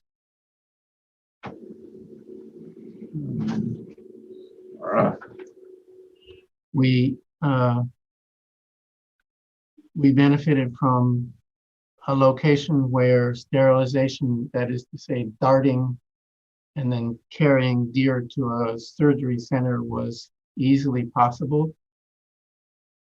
The net result in the north half of Ann Arbor Hills was when we had 20 or 30 or 40 or 50 deer marauding the neighborhood, we went down to 4 very nice ladies with white deer tags. The change in damage to the Arb, to a local park owned privately adjacent to the Arb, was extraordinarily dramatic. However, one of those 4 deer got into my backyard and left a deer tick. I've lived on this property since 1960. I have never had a tick get on me, and I work outdoors all day, anywhere in this neighborhood, much less on my property, but she left me one. I came inside and was working in my studio, and she was crawling down my arm. Folks, some of you have friends in Long Island or Connecticut or Rhode Island or Wisconsin, where Lyme disease is epidemic. Some of you probably know people who have never recovered from being infected by that virus. I guess it's a bacterium. Yeah. And there are other diseases these ticks are carrying, and when you get more than one of them, the problem is way worse. This is a public health hazard. If we allow the deer population in Ann Arbor to get out of control, we're going to have this problem here in serious levels. The deer vehicle collisions are not troubling to anyone that hasn't hit a deer. But if you hit a deer, you're spending $5,000 and a lot of time to get your vehicle repaired, if you don't swerve and hit a tree or an oncoming vehicle. David Bourneman, I'm sure you can confirm Jacqueline Couteau's studies on your natural areas about the impacts on the ecosystems and herbaceous flora and the regeneration of trees. Please confirm this for me. It's a problem. Yeah. Professor Dick gave a great presentation. I've got no disagreement with anything that he said. And Dr. Courteau's studies have been very convincing. Towards earlier comment about those being hard to see on the website or on the city's website, I think that's somewhat intentional. The city is trying to present all the facts and let the public make their own decisions about things. And so Dr. Corto does have some 2-page handouts that kind of summarize some of that information that ought to be a little bit clearer for people. But we're trying to lay everything out and say, here's what we're finding, and make your own decisions about things, rather than trying to. There are people that, as we know, are opposed to the call. It's been a very controversial issue, but yeah, in terms of impacts on natural areas, no doubt about that. So a couple other things. A lot of people say, oh God, we can't have firearms in the parks. And of course, we can't have firearms in the parks generally, or anyplace else generally. The guys who are trained as sharpshooters are especially licensed by the state. The particular company that Ann Arbor hired is the best in the country. They use handmade, very low velocity ammunition. When it hits a leaf, it breaks apart. They work at extremely close range with night optics. They do not miss. They do not have any question whatsoever about what they're shooting at. This is a completely safe operation that they undertake. The idea that we have wild men running around our parks shooting everything and everybody is just completely false and ridiculous, even though people try to say so. And I would recommend that we don't hire general hunters and do things in any sort of way like that, and I don't think we ever will. Lastly, I build gardens for a living. My clients have paid me tens of thousands of dollars over the last, 20 years. 40 years ago, we didn't have deer in Ann Arbor. Over the last 20 years, to protect their old evergreens, their gardens from being factually destroyed. When you have a 75 or 80-year-old, very large yew, which is a really wonderful evergreen shrub, and within 3 or 4 years, it's eaten to pieces, you have lost a very valuable component in your landscape that's irreplaceable. A few years ago, when we had a really bad winter, the deer in Barton Hills and the bad parts of Ann Arbor were eating juniper evergreens, the last existing ones, unprotected by people in the winter. They came away with bloody mouths because junipers are very prickly, as some of you know. But they were on their way to destroying them. I have fenced my back garden. It was a pathway for deer in my neighborhood. I went ballistic. I have tens of thousands of dollars of deer-friendly vegetables in my garden. And many people do. And many people don't have the resources that I have to defend against them. I don't think we want a city full of fences. I don't want a neighborhood full of fences. Mine are very inconspicuous. They're made of black polyethylene. They work, but gosh, it's very expensive, very difficult. We cannot fence our natural areas. There's 3,500 acres. Deer can jump 10 feet. I'm soapboxing. I've been soapboxing on this issue since Trillium disappeared from Barton Hills Village about 20 years ago. There were great rafts of them there. There were great rafts of Trillium in Bird Hills, and there's not a single one today. And it's not just Trillium. There are dozens of native wildflowers that we don't have anymore, including orchids. I wrote you, I think, but especially the council back when they were making the decision that the city developed the natural areas program and has spent $250,000 and tens of thousands of hard labor, volunteer man hours trying to recover our natural areas from invasive species and to make them really rich and diverse habitats again. Well, thank you, Chris. I think most of us share that sentiment.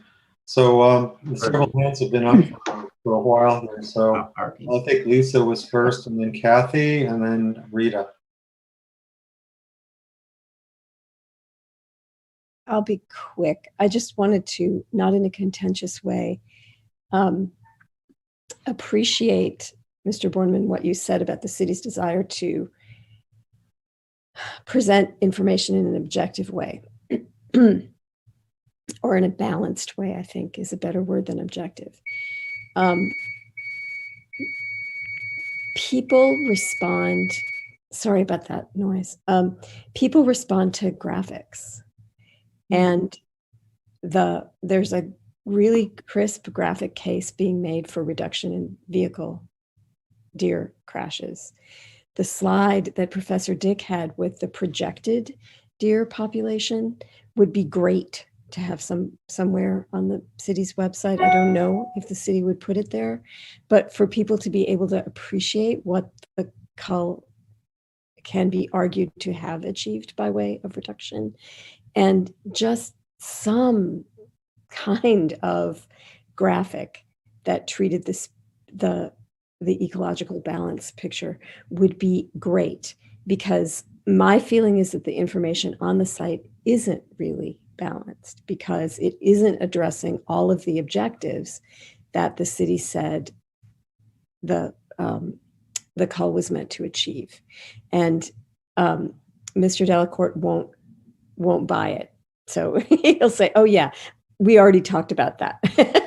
But I'm still, and I don't know if it's a study group that's needed, because there seemed to be a lot of information that's gathered. I think there's education. I think the council needs to be educated. We didn't have a work session on the cull. So when people were looking for money they could use for stuff they wanted to do, they picked an unpopular project, because we had to find the money before we could spend it. So they picked an unpopular thing that they didn't want to have to vote yes for, and they took its budget line. And, you know, it was hard this year, and it's going to be hard again next year, and hard again the year after that, because we've got a structural budget deficit. So we need to get a commitment, or at least an appreciation for that we are undoing with one hand what we've done with another, when we aren't consistent about culling.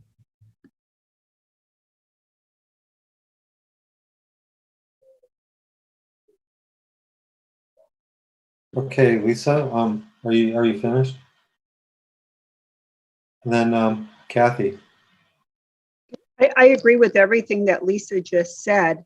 And also, I lived through the deer cull drama for many years. In fact, I was tracking deer vehicle collisions probably since 2010 on Michigan traffic crash facts, and was tracking the fact that they were increasing. If we're going to have the Huron Valley Humane Society in, and I wouldn't oppose it, but I think we need some ground rules for their presentation in terms of providing data-driven statements to us. And we need to make it clear that we do not want the national organization to be sending hundreds of emails to members of this commission. It needs to be a very professional process, because there is so much emotion involved, and there are some members of council who do not support a call for emotional, not factual reasons, and that is fine. That is their right. But we don't want the community or the country to be exploiting that. And there were vicious personal attacks on some council members as a result of what happened. And I don't want a repeat of that. So I think we need to be very clear before we have this presentation exactly what it is and what our expectations are. Thanks. Okay, thanks. Thanks, Kathy. That's duly noted. Let's see, Rita has her hand up.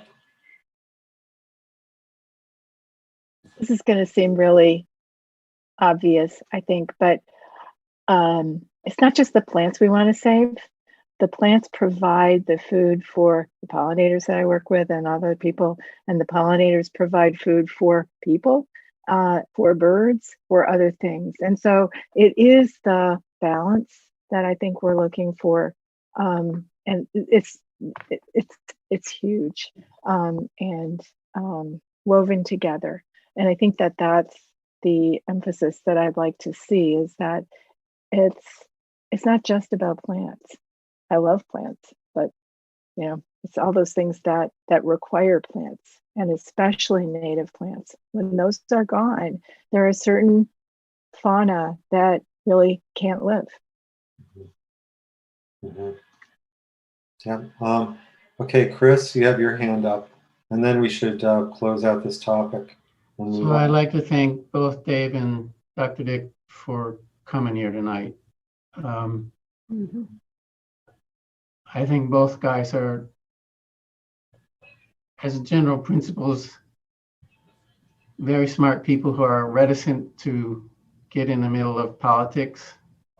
And unfortunately, this issue has a lot of that, as Lisa just said. And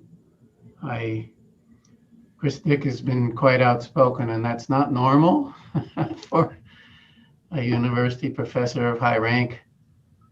And Dave Bourneman has also been quite reticent to get in the middle of any kind of politics. And he's had to struggle all the way along to teach people that, gosh, why are you cutting all those plants down in our natural areas? And then why are you burning them, for heaven's sakes? And so the controversy has followed him for 30 years. And thank you both, gentlemen, for coming here. And thank you, environmental commissioners, for dealing with this. Yep. Yeah. Thank you. Thank you, both of the presenters. So let's move on to the next item on the agenda, which is unfinished business, which the first item is the Gelman plume update. Rita, do you want to let us know? Thank you. Sure. Yes, thanks. Thank you. I just wanted to bring this back as a continuing item for our consideration, and just to keep us in touch with what's going on. I'm hoping that Councilmember Griswold will chime in. But we want to, I think that what we want to do is to show that the city is moving toward a path of Superfund cleanup, we hope. The governor has received a letter of support, and it was supported by our commission here. And I want to thank everybody who worked on it and supported it. And I think it is just the right way to go. There have been some actions that have taken place recently, and I guess I'm going to ask Kathy if you wouldn't mind stepping in to comment, because well, Kathy has her hand up, so yeah. The floor is yours. Oh, okay. I've been attending all of the hearings. Not that I know all of the legal jargon that's being used, but the main theme is Gelman is doing everything possible to stall the cleanup through the courts. So we're very fortunate to have the EPA involved. A couple of examples. There was a hearing on June 17th, and fortunately, Judge Connors denied Gelman's motion for partial stay of the court's original response activity order that was to implement the fourth CJ. And the court also denied Gelman's request to add the 2017 document to the court record. I don't understand all of the details of that, but the 2017 document included some agreements between Eagle and Gelman, and the court denied that. Also, I don't have any documentation on this, but there was a second hearing, and Gelman filed an appeal to the appeals court either today or yesterday. And again, they're asking for a stay so they don't have to start the cleanup that was specified outline in consent judgment 4. And for anyone concerned about the first sister lake, there's agreement by Gelman, Eagle, and everyone involved that we do not want discharge into the first sister lake. So that will be worked out, but none of the parties are advocating for that. There is also work regarding the MS4 permit that was mentioned before with the Allen Creek drain. And I can say that the city is continuing to be supportive of the process that's underway. And there's been a number of communications between Eagle and the county, and Eagle has changed some of their criteria, but I don't have that in writing yet either. And when I do get it, I can share it with the commissioners if there's interest in that. And one thing that might be helpful would be to have a water working group, because there are so many water related issues. So maybe we could consider that at our next meeting. Mm-hmm. Yep. No, Thank you.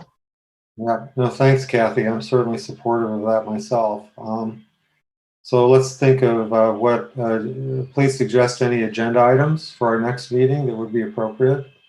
And I wouldn't be shy about emailing all the commissioners about any actions as soon as they occur. If you have any significant information, if you can just email us. Oh, okay. I will definitely do that. Okay. Including any court documents I receive. Thanks. Okay. Yep. Thank you. And thanks, Rita, too. So, so are there any other comments about the Gelman plume? I'm hearing and seeing none, so let's move on to the Chapter 40 update. Who wants to take that? I'll start. So Kathy and I have worked on some revisions. We talked quite a bit at our last meeting and got some great comments from you all about some of the specifications that we can change. And I started putting those into the Chapter 40 document. And once I started doing that, I realized that it would be make a lot more sense for the draft version of it to go to people like Chris Graham and Shannon Gibb Randall with their particular backgrounds to give some additional advice on this, because there were some questions that came up that I thought would be easier to address before bringing to the whole group, because I think there's some professional issues on some things that came up tonight. You know, should we consider asking the public the private property owners to manage some of the vegetation on their property? Since I was looking at this Chapter 40, you know, that kind of thing came up. And so I would just like some advice. And so I did send that to you, Chris, and also to Shannon Gibb Randall. And I'm hoping that it will work out, that you'll have some time to give it a glance and have a discussion. I apologize. I haven't. I know Shannon's away, so. That's okay. That's why I didn't bring I didn't want to bring it to this meeting. Anyway, that is my proposal. So, Kathy, do you want to? Oh, there is. Go ahead, Kathy. There are a couple of things, and Dave mentioned how many years this has been amended. And we really need to ask staff to probably rewrite and consolidate the ordinance, because private property is mentioned in at least 3 different places. So if you're a property owner and you look at the ordinance to find out what you should do, you might look at one of the areas, but not the others. So it needs to be at least referenced so the information is easy to find. And I believe our biggest challenge right now is enforcement. And we need to come into compliance not through having community standards knock on someone's door, but we really need to educate the public. And as I mentioned before, we're going to meet with Missy Stoltz. I always mispronounce her name. There's interest there because it is aligned with sustainability. And she has a team of ambassadors who she believes might be interested in this. And so I'm optimistic at this point that there's community interest and that we can get something done and start educating the public and use the school district and the park system. We can probably brainstorm at a later date to talk about all the partners that we want to include in this. So thanks. Well, thanks, Kathy. Yeah, that sounds great. I mean, it's time for a more comprehensive look at this, especially with all of our initiatives with pollinators, natural features. You know, and just to recap, last communication I had from the transportation and the disability commissions were that they were happy with the way, you know, with a higher height limit. Oh, okay, good. And I guess I'd like to encourage the new commissioners, if they have some opinions on this, take a look at chapter 40 and let us know if you want to be involved in any way. We definitely welcome more partners. Okay. So are there any other comments? Rita, you have your hand up again. Yeah, I did. That was intentional. I just want to be sure that we know if this is going to have to go back to the Transportation Commission as well for their review of it's the site distance and the visual kinds of things. Yeah, I think that's probably necessary after the next iteration. Okay. You know, with Chris and Shannon. Yep. Okay. Mm-hmm. So, so let's see. So are there any other comments on chapter 40 at this time? Hearing and seeing none, let's move on to new business. And the only new business I have is that we have 3 new commissioners. So I would like give them an opportunity to introduce themselves. Let's start off with the youth commissioners. How about Lunia, and then Young Wen, and then Chris Vandenbroek. So Lunia, you have the floor. Would you want to spend a few minutes and let us know something about your background and interests? Certainly. My name is Lunia. I am a senior at the University of Michigan, majoring in climate meteorology. I moved to Ann Arbor about a year ago, and I wanted to become as involved in my city as possible. So I went through the A to Zero Ambassadors program and the Ann Arbor Community Academy. And I was inspired by these experiences and meeting other like-minded residents, as well as meeting some of the city staff to apply to serve on the Environmental Commission. So I feel very fortunate to be here, and I'm very much looking forward to working with all of you. So thank you for this opportunity to speak. Yeah. Thank you, Lunia. Young Wen, you have the floor. Hi everyone, I'm Yongwen. I just graduated from Pioneer High School this year, and I'll be entering the University of Michigan and College of Engineering to study environmental engineering and also physics. And over the past few years in high school, I was involved in the Sustainability Club and the Freeman Environmental Education Youth Council, and also help organize the A20 Youth Ambassador last year. Those were the main environmental work I've done. But I'm really excited to serve on the Environmental Commission to see what I can contribute to the city. Okay. Thank you. Chris Vandenbroek. Unmute. Well, I'm a Tony, lifelong resident of Ann Arbor. In fact, I live within half a mile where I grew up. And at that time, Pauline was a gravel road, so I've been here a while.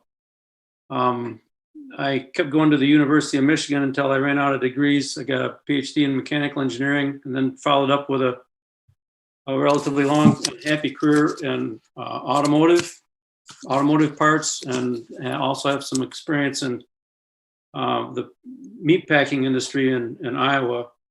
Now I'm retired, and I've got a lot of interest in environmental issues, climate change, all the stuff you all are talking about, and I'm thrilled to be here. So it's a little bit of a learning curve for me because I'm still getting familiar with all the issues, but boy, this is great.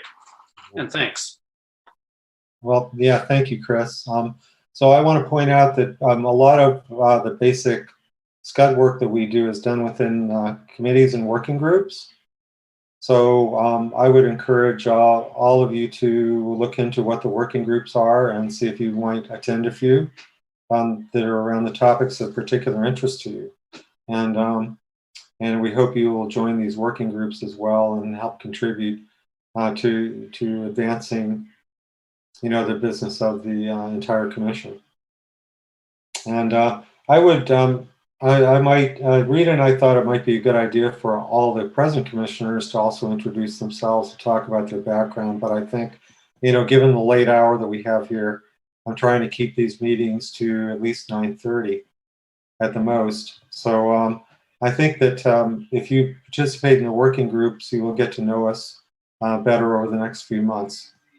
So let's skip that for now and proceed to the reports from committees, other commissions, council, and chair. So Chris, do you want to update the commission on the natural features? We're getting very close to having a good draft of amendments to the UDC about woodlands and trees and grading permits and some site planning requirements. Maybe perhaps even 2 weeks away from beginning to spread it further and wider, at least to the initial groups and to you. That's our main job, to get that done. Okay. Would you like this to be the main agenda item for the July 22nd meeting?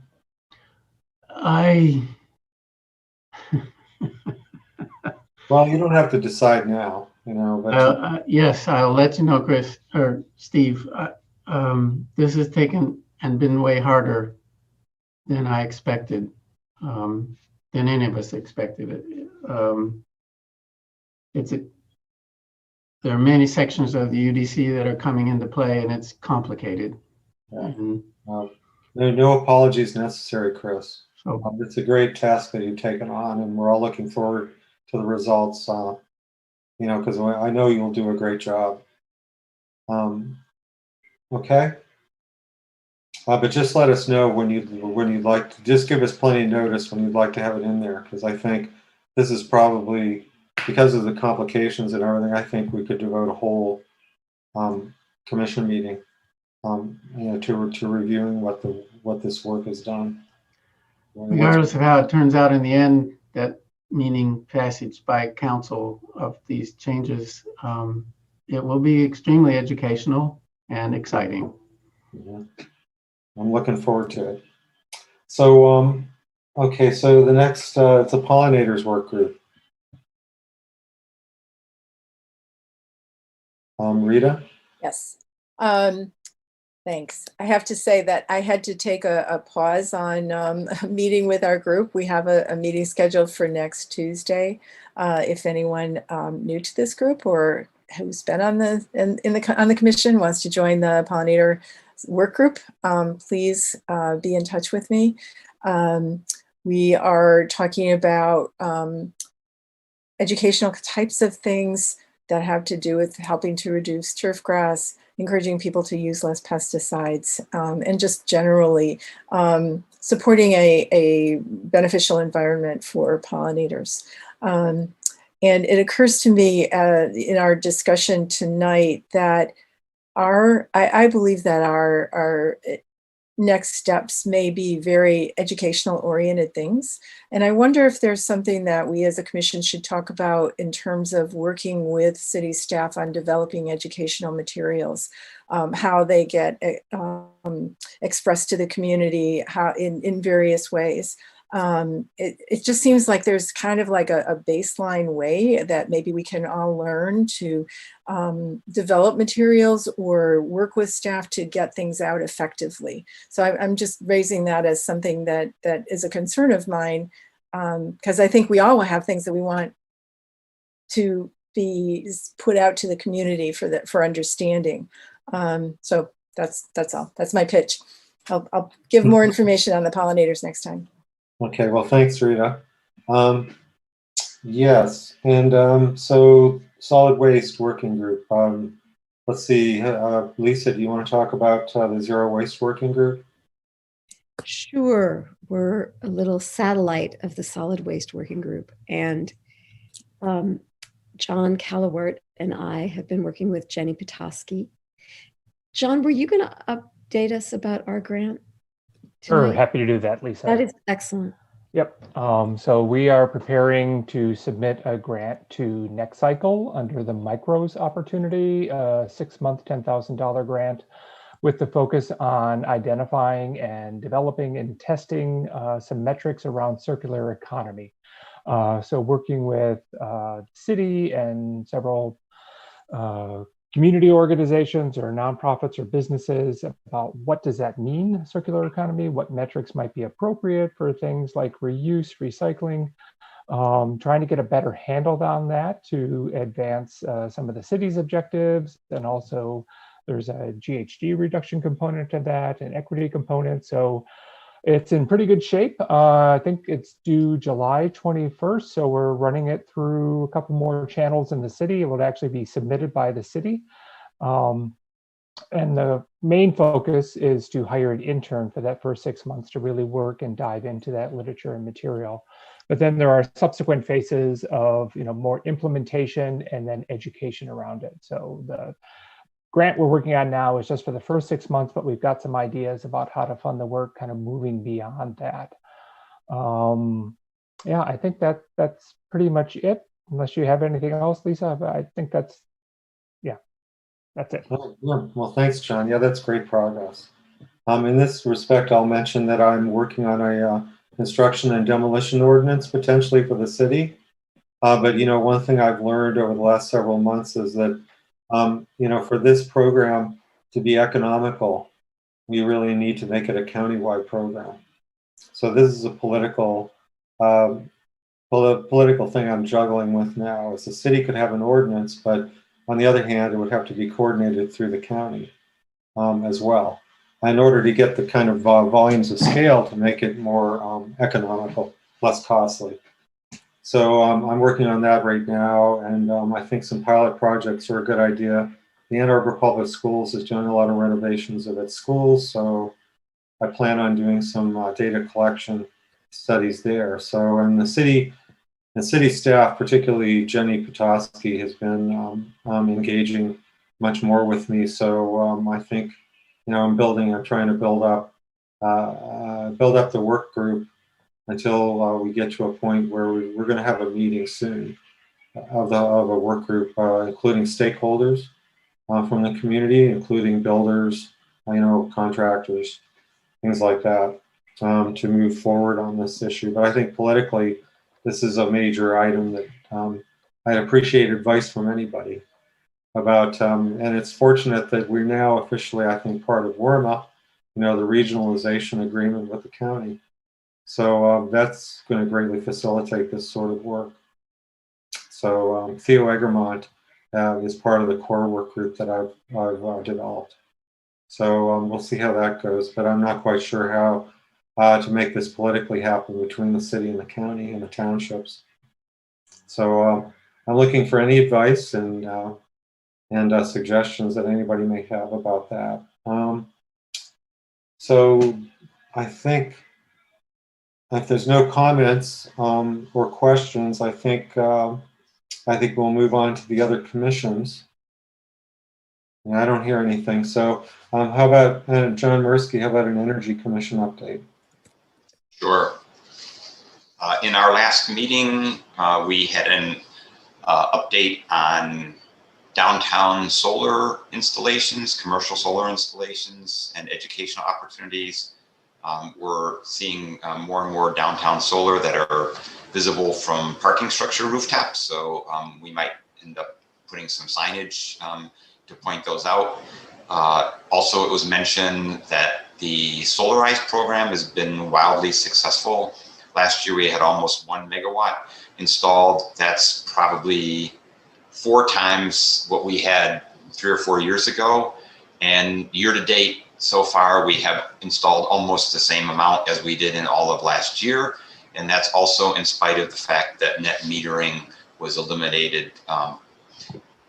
So yeah, that's really, really great progress and shows a high level of awareness.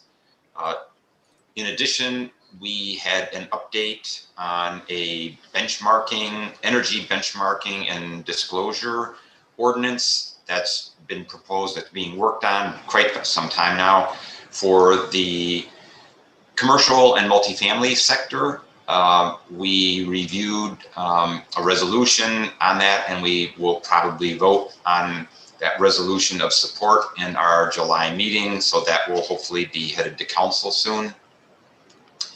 In our next meeting, there is going to be a review of a sister ordinance that is directed at the single family residence sector, so that we have a balance, not only just for commercial and multifamily, but also single family. That will be a little bit different, but it will require a home energy audit that is done according to Department of Energy process and standards. And the idea is that that would have to be disclosed at the time of sale. And hopefully even we can't mandate it, but at the time of marketing. So not buyers have a sense of how energy efficient a home is, just like you buy a vehicle, you know the fuel efficiency of that vehicle. The intent is to do the same thing. So we're going to have a review of that in our next meeting with a resolution to follow, and that will then also go on to City Council. And I think that's it. Thanks very much. Thanks, John. Any questions for John? No? Hearing and seeing none. Shannon's off in the Red Rock Desert, so we will not have an update from the Planning Commission today. And also, we don't have a representative from the Parks Commission as yet assigned to us, so we will not have an update on the Parks and Parks Commission. So then moves on to the report from council. Who wants to go first?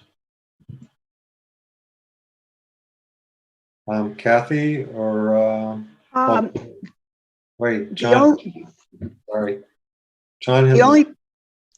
I forgot to give one quick update, and that is, and this is sort of a heads up also for our council members. We've been working on, I have with some other people outside of the commission on a resolution that would promote the use of low embodied carbon materials in construction in Ann Arbor. There was a first review of that resolution, and that will likely be voted on. The idea is not to mandate anything, but to encourage the use of those materials by the city and by construction companies and architects and so on and so forth. So I just wanted to mention that. I'd forgotten to mention that. Thanks. Go ahead, Kathy. The only thing I can think of, and Lisa really knows more about this than I do, is that City Council passed a resolution to approve a legal settlement to limit our phosphorus output. And that was a settlement with Eagle, and it's something that we, the city of Ann Arbor, has been negotiating for over 10 years. So I don't know, Lisa, if you want to add to that. Add tiny things. So some of you may know, may have a longer history with this, but apparently it's been since 1999 that we've been battling over this. And the what wasn't then called Eagle imposed on Ann Arbor and I think one or two other municipalities much stricter restrictions on how much phosphorus can be discharged from the wastewater plant. But the targets that they imposed were not well crafted and also somewhat unclear. And so the advantage that we're getting out of this settlement for now is that the restrictions are tiered. And so there's a time limit in which you have to meet one threshold level, time limit to meet another, and then the strictest is farther out. And the reason why that's important is that the scientific research that's been done into this suggests that the phosphorus that's in the it's not in our water, but it's downstream from us. That phosphorus is probably not getting there from our wastewater treatment plant. It is getting there because these are static bodies of water, and they get into a state of low oxygenation where when there is a shift in temperature or a storm event, then the blue-green algae bloom because that shocks them, gives them an influx. And so what you need to do is aerate the water better, which is not a wastewater treatment plant issue. And so the better thing to do seems to be to use water to aerate water, which is one way of talking about mixing. And so I think that what the tier structure that we've just agreed to hopefully will give us is a chance to fully make the case that there's a better way of achieving the ends that we want. Also there's clarity around what we need to do, which is also very helpful. And so I'm not saying that, we don't need to get more phosphorus out of our water, but the thing is that the problem and the solution aren't very well linked still in what Eagle's asking for.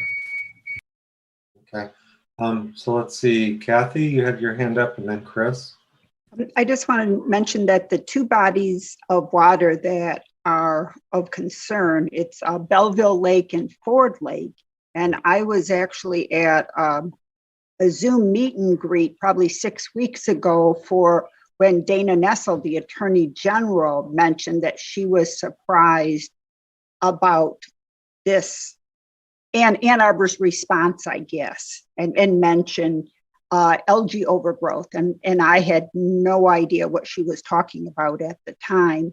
But the important thing is that it's got the attention of people at the highest level. So hopefully we'll be able to work on a solution that's scientific rather than based on 20 years of negotiations.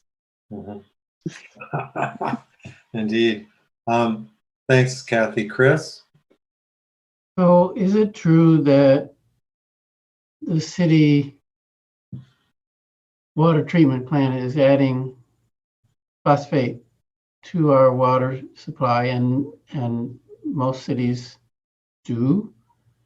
Flint didn't when they switched to river water, to coat the inside of our water lines so there are not so the water pipes don't disintegrate and contaminate, especially if you have lead pipes, our water when we drink it. Mm-hmm. Is that true? I don't know. I've heard it's true, and I've heard the largest single source of phosphorus in our whole community comes from our own water treatment plant. That's not what the study that was shared with us shows. And this right, is it's downstream, and well, not just that, but it's an EPA funded study, and so it's both this issue around storms that produce the algae blooms, but it's also runoff. And so when Ann Arbor enacted its runoff legislation, which was recent, phosphorus levels went down. Yes, there's no doubt we have a lot of phosphorus in our soils, and I get that.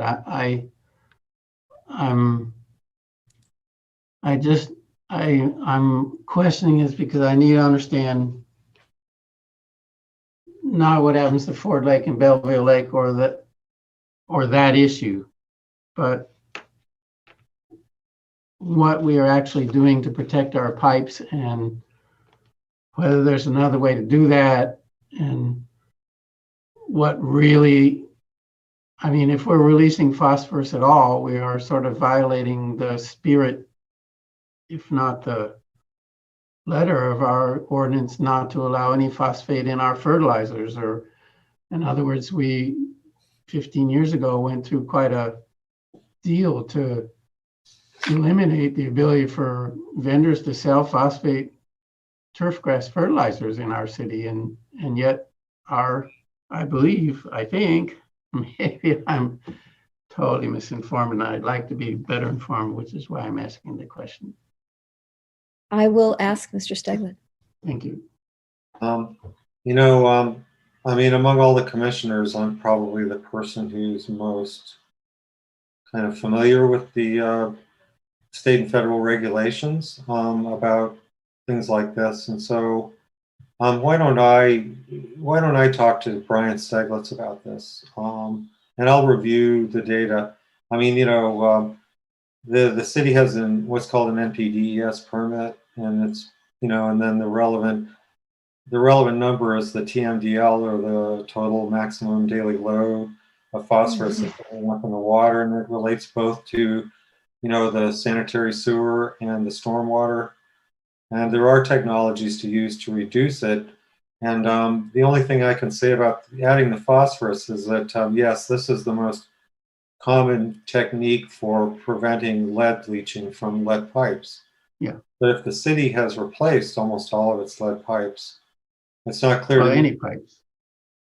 Yeah, sorry. A lot of steel pipes out there too, which is, yeah, and a lot of lead solder in a lot of houses. So yeah. So, it's the legacy stuff. I'm not sure which reservoirs or lead might be residing, in the drinking water system that might be released if the city stopped adding phosphoric acid, at the water treatment plant. So I'll investigate that further. I have that written down as an action point for me, and I can report to the commission at the next meeting. And not doing that was the main problem in Flint when they switched, correct? That's correct. That's correct, because that's commonly necessary to prevent the lead from leaching from lead pipes. But as I said, I'm not sure how many reservoirs might be existing that might contain lead that had leached already from lead pipes, that might still be there, that might be mobilized by preventing by not adding the phosphoric acid in the future. So I'll look into that. I'll look into all those issues, and I'll send an email update before our next meeting, and we can have a discussion then about it. Okay, but yeah, it was surprised me when I first heard of it too, that the city's been wrangling for, 30 years, 32 years about this. I mean, yeah, because what the issue is that they cause harmful algal blooms, or HAGs, both in Ford Lake and Belleville Lake, which are potential threats to human health. Because these microsystems can be airborne, through aerosols, and it can cause significant health problems. Okay. Well, thank you for pointing that out, Kathy, about the phosphorus, the phosphorus agreement with the city. So, are there any other reports from council? Okay. So move on to the chair. I got I want to say two things. First, that we'll take up the minutes from May 23rd at our next meeting. And then the other thing is that I got an email from the mayor's office about the Green Fair. The city is scheduling a Green Fair. It used to be called the Mayor's Green Fair, and I think it was held in June most years previously, but now they're scheduling it for the first Friday of October, which is October 1st. So I propose, what I'm thinking is I would like the Ann Arbor Environmental Commission to consider having a table at this event. I'm not sure about the hours. It's going to be downtown, I believe, on Main Street. So I would like to have a brief discussion about that and whether we'd have enough volunteers from the commission to table such a meeting for the hours at which we're open. I'm happy to provide the table and the chairs. And maybe we can get a banner so that, we can drape over the table and we can say, well, we're the Ann Arbor Environmental Commission. So, and I'm happy to finance that, or I'll find some whatever means necessary to make that happen. So I think it would increase our public outreach and our public's knowledge of our existence. And so I'm waiting to hear if there's any kind of agreement or discussion about this. And then if anybody would like to make a motion to do that, Kathy. Kathy raised her hand. Well, Kathy, what would you? Yeah, I'll move that we participate in the Green Fair in October and also volunteer. Okay, great. Any other comments about this? Okay, do I have a motion to accept this as it's not a resolution or anything at this point, but do I have enough positive votes here from the membership? Not volunteers at this point, but just assent to doing this tabling event. Rita, you have your hand up. So Rita, I have a first motion. Is there a second? Anybody? Kathy and Rita. Okay, let's have a vote on this, that the commission will have a table at the Green Fair on October 1st, and that people will volunteer as they're available. All who say aye, raise your hands or say aye. Aye. Aye. Any noes? Any abstentions? Hearing none, I'll assume it passed unanimously, and I look forward to more volunteers for this tabling event. I'll keep people updated as it goes along, but I'll fill out the survey that was requested, and we'll see what develops. Okay, so let's see. A report from staff. Josh. Yeah, so I don't really have a report from staff, in part because this is actually my last week at the city. I did want to thank many of you. I've worked with many of you over the years, and I just want to say, just a quick opportunity to say that I feel very fortunate to have worked in a community that has always kind of pushed the envelope with sustainability. And I know I've learned a lot, just being in this job and working with many of you, and I hope to take that on to my next position. So thank you all. Well, thanks for all you've helped the city accomplish, Josh. Thanks, Josh. And Galen is on vacation, which is why Josh has stepped in. So Galen will be back next month. So the next item on the agenda is the action items. So I have several listed here. So the first is that the NAP brochures would be considered as being part of the OSI 10K tree program events. So do I have a commissioner that would take that on to see if that could happen and report back to us? John is volunteering for that action item. Second one I have noted here is we need to facilitate communication with citizens about the deer call. Is there a commissioner that would try to work with city staff and council to try to see what might be possible that might lead to a resolution or a judgment by the commission in terms of setting up some sort of a improved communication with the citizens? I've heard that focusing on the city website would be a good idea, and maybe a deer study group is not really worthwhile at this point, given the history. So is there a commissioner who would want to take on that work and report back next month? Anybody?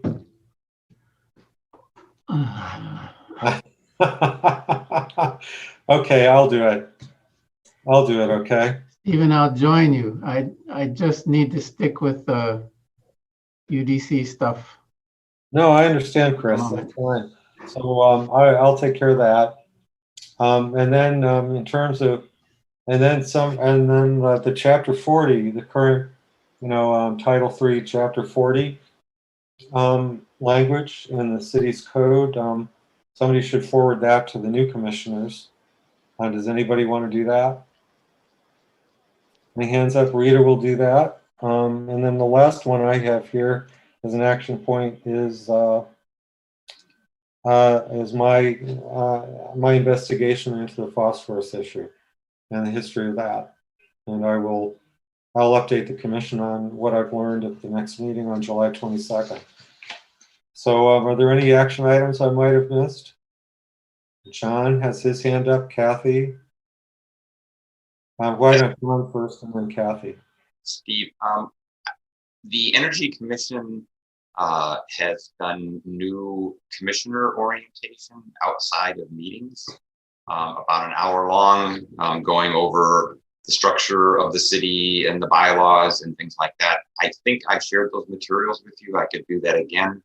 And I would encourage you to do that, potentially with Galen's support and Rita's support. That's the way we did it, and we'll be doing again. Obviously, we're going to be getting new commissioners. So that's, just wanted to throw that out there as something to potentially think about. Good, thanks for bringing that up, John. My understanding is that Galen already accomplished that. But I'd like to hear back directly from the new commissioners about this. And then we'll go to Kathy. Yeah, Chris? Could we have a email list, full name list of all commissioners sent to us so that we can update our list? There's one in Legistar that I'll make sure that Robert Mulcahy, I think, is responsible for that, but I'll make sure that that's all updated. My understanding is that that happened, but I need to verify that. Okay? So Legistar gives us, it gives us commission members. All right. Yeah, gives us the commission names, and my understanding is that everybody's been added already to the Environmental Commission distribution email list. Thank you. Okay, so Kathy, sorry, Kathy. Oh, that's okay.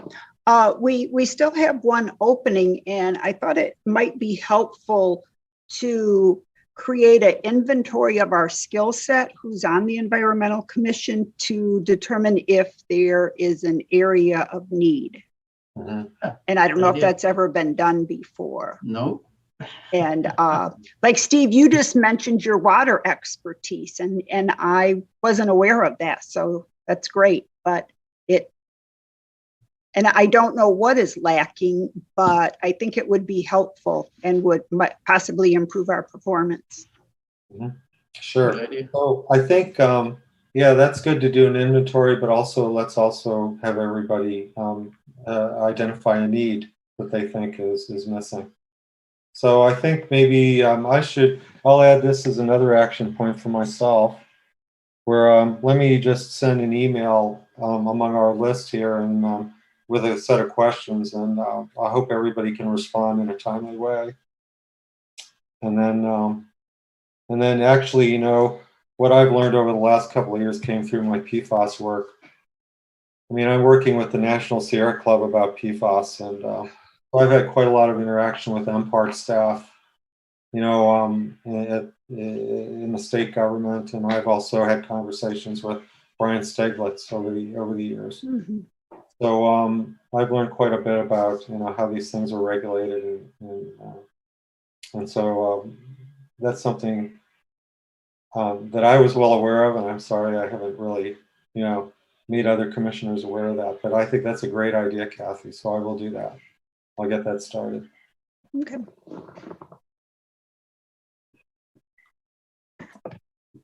Okay. So I think, are there any other action points that people would like to suggest? Okay, I'm hearing or seeing none. So let's see, items for the next agenda. I think I've heard chapter 40. Might be Kathy and Rita might be ready to have a discussion, possibly have a draft resolution to submit with Shannon's and Chris's input. And then, and this is the July 22nd meeting. And then with the deer call, we should probably wait until after we've heard from HVH, from the Huron Valley Humane Society. Until then, and I will actually, that's a 6th action point. So I will make sure that so that Chris doesn't have to do this all the time. I will let me contact the Huron Valley. Chris, could you give me the contact information for the Huron Valley Humane Society, and I'll try to set some ground rules for their September presentation. I've been in contact with Yeah, them. Bob. I can send you that. Okay, Bob, Thank you. thanks.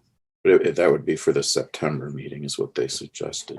That's correct. Yep, that's correct. And so let's see. So Bob, do you want to take care of that directly, or if you've been in contact with them? Why don't we discuss it offline, because I'm not entirely sure how to set ground rules. I mean, I've already invited them to come and present. And Oh yeah. I'm not thinking about anything greatly restrictive. You know, just like I do think that things need to be data driven as much as possible. Okay. So let's have a discussion on that offline. So if there's no other items, any other proposals for items for our next agenda? I'm hearing and seeing none. So our next scheduled meeting is July 22nd at 7 p.m., the fourth Tuesday of the month, or fourth Thursday of the month, July 22nd.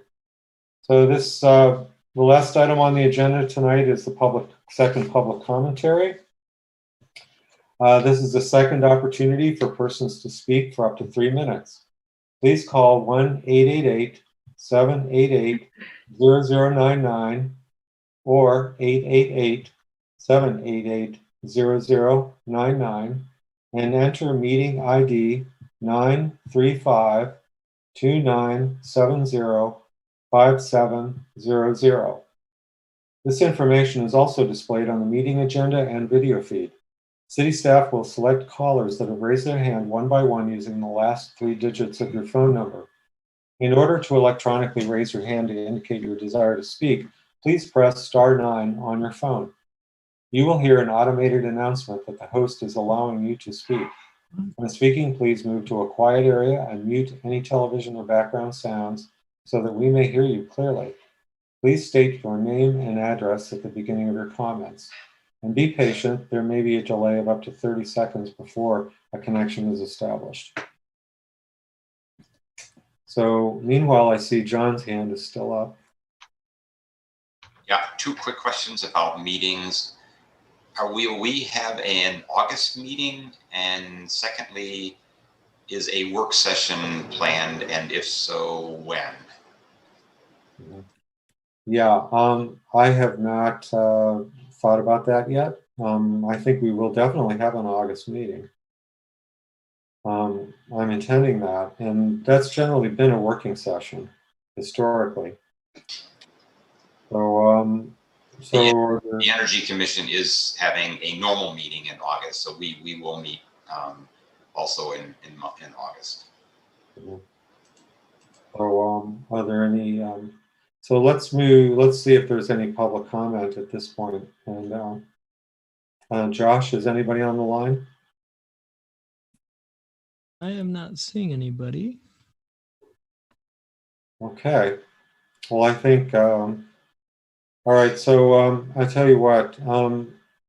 If there are no objections, I would propose that we schedule the August meeting as a work session, provided we can get a quorum. Or a significant number of commissioners present. Okay. All right, everybody. Thank you. If there's no other business, nothing anybody else wants to discuss, I declare this meeting adjourned at 9:50 p.m. Thanks, everybody. See you next month, if not sooner. Thank you, Stephen.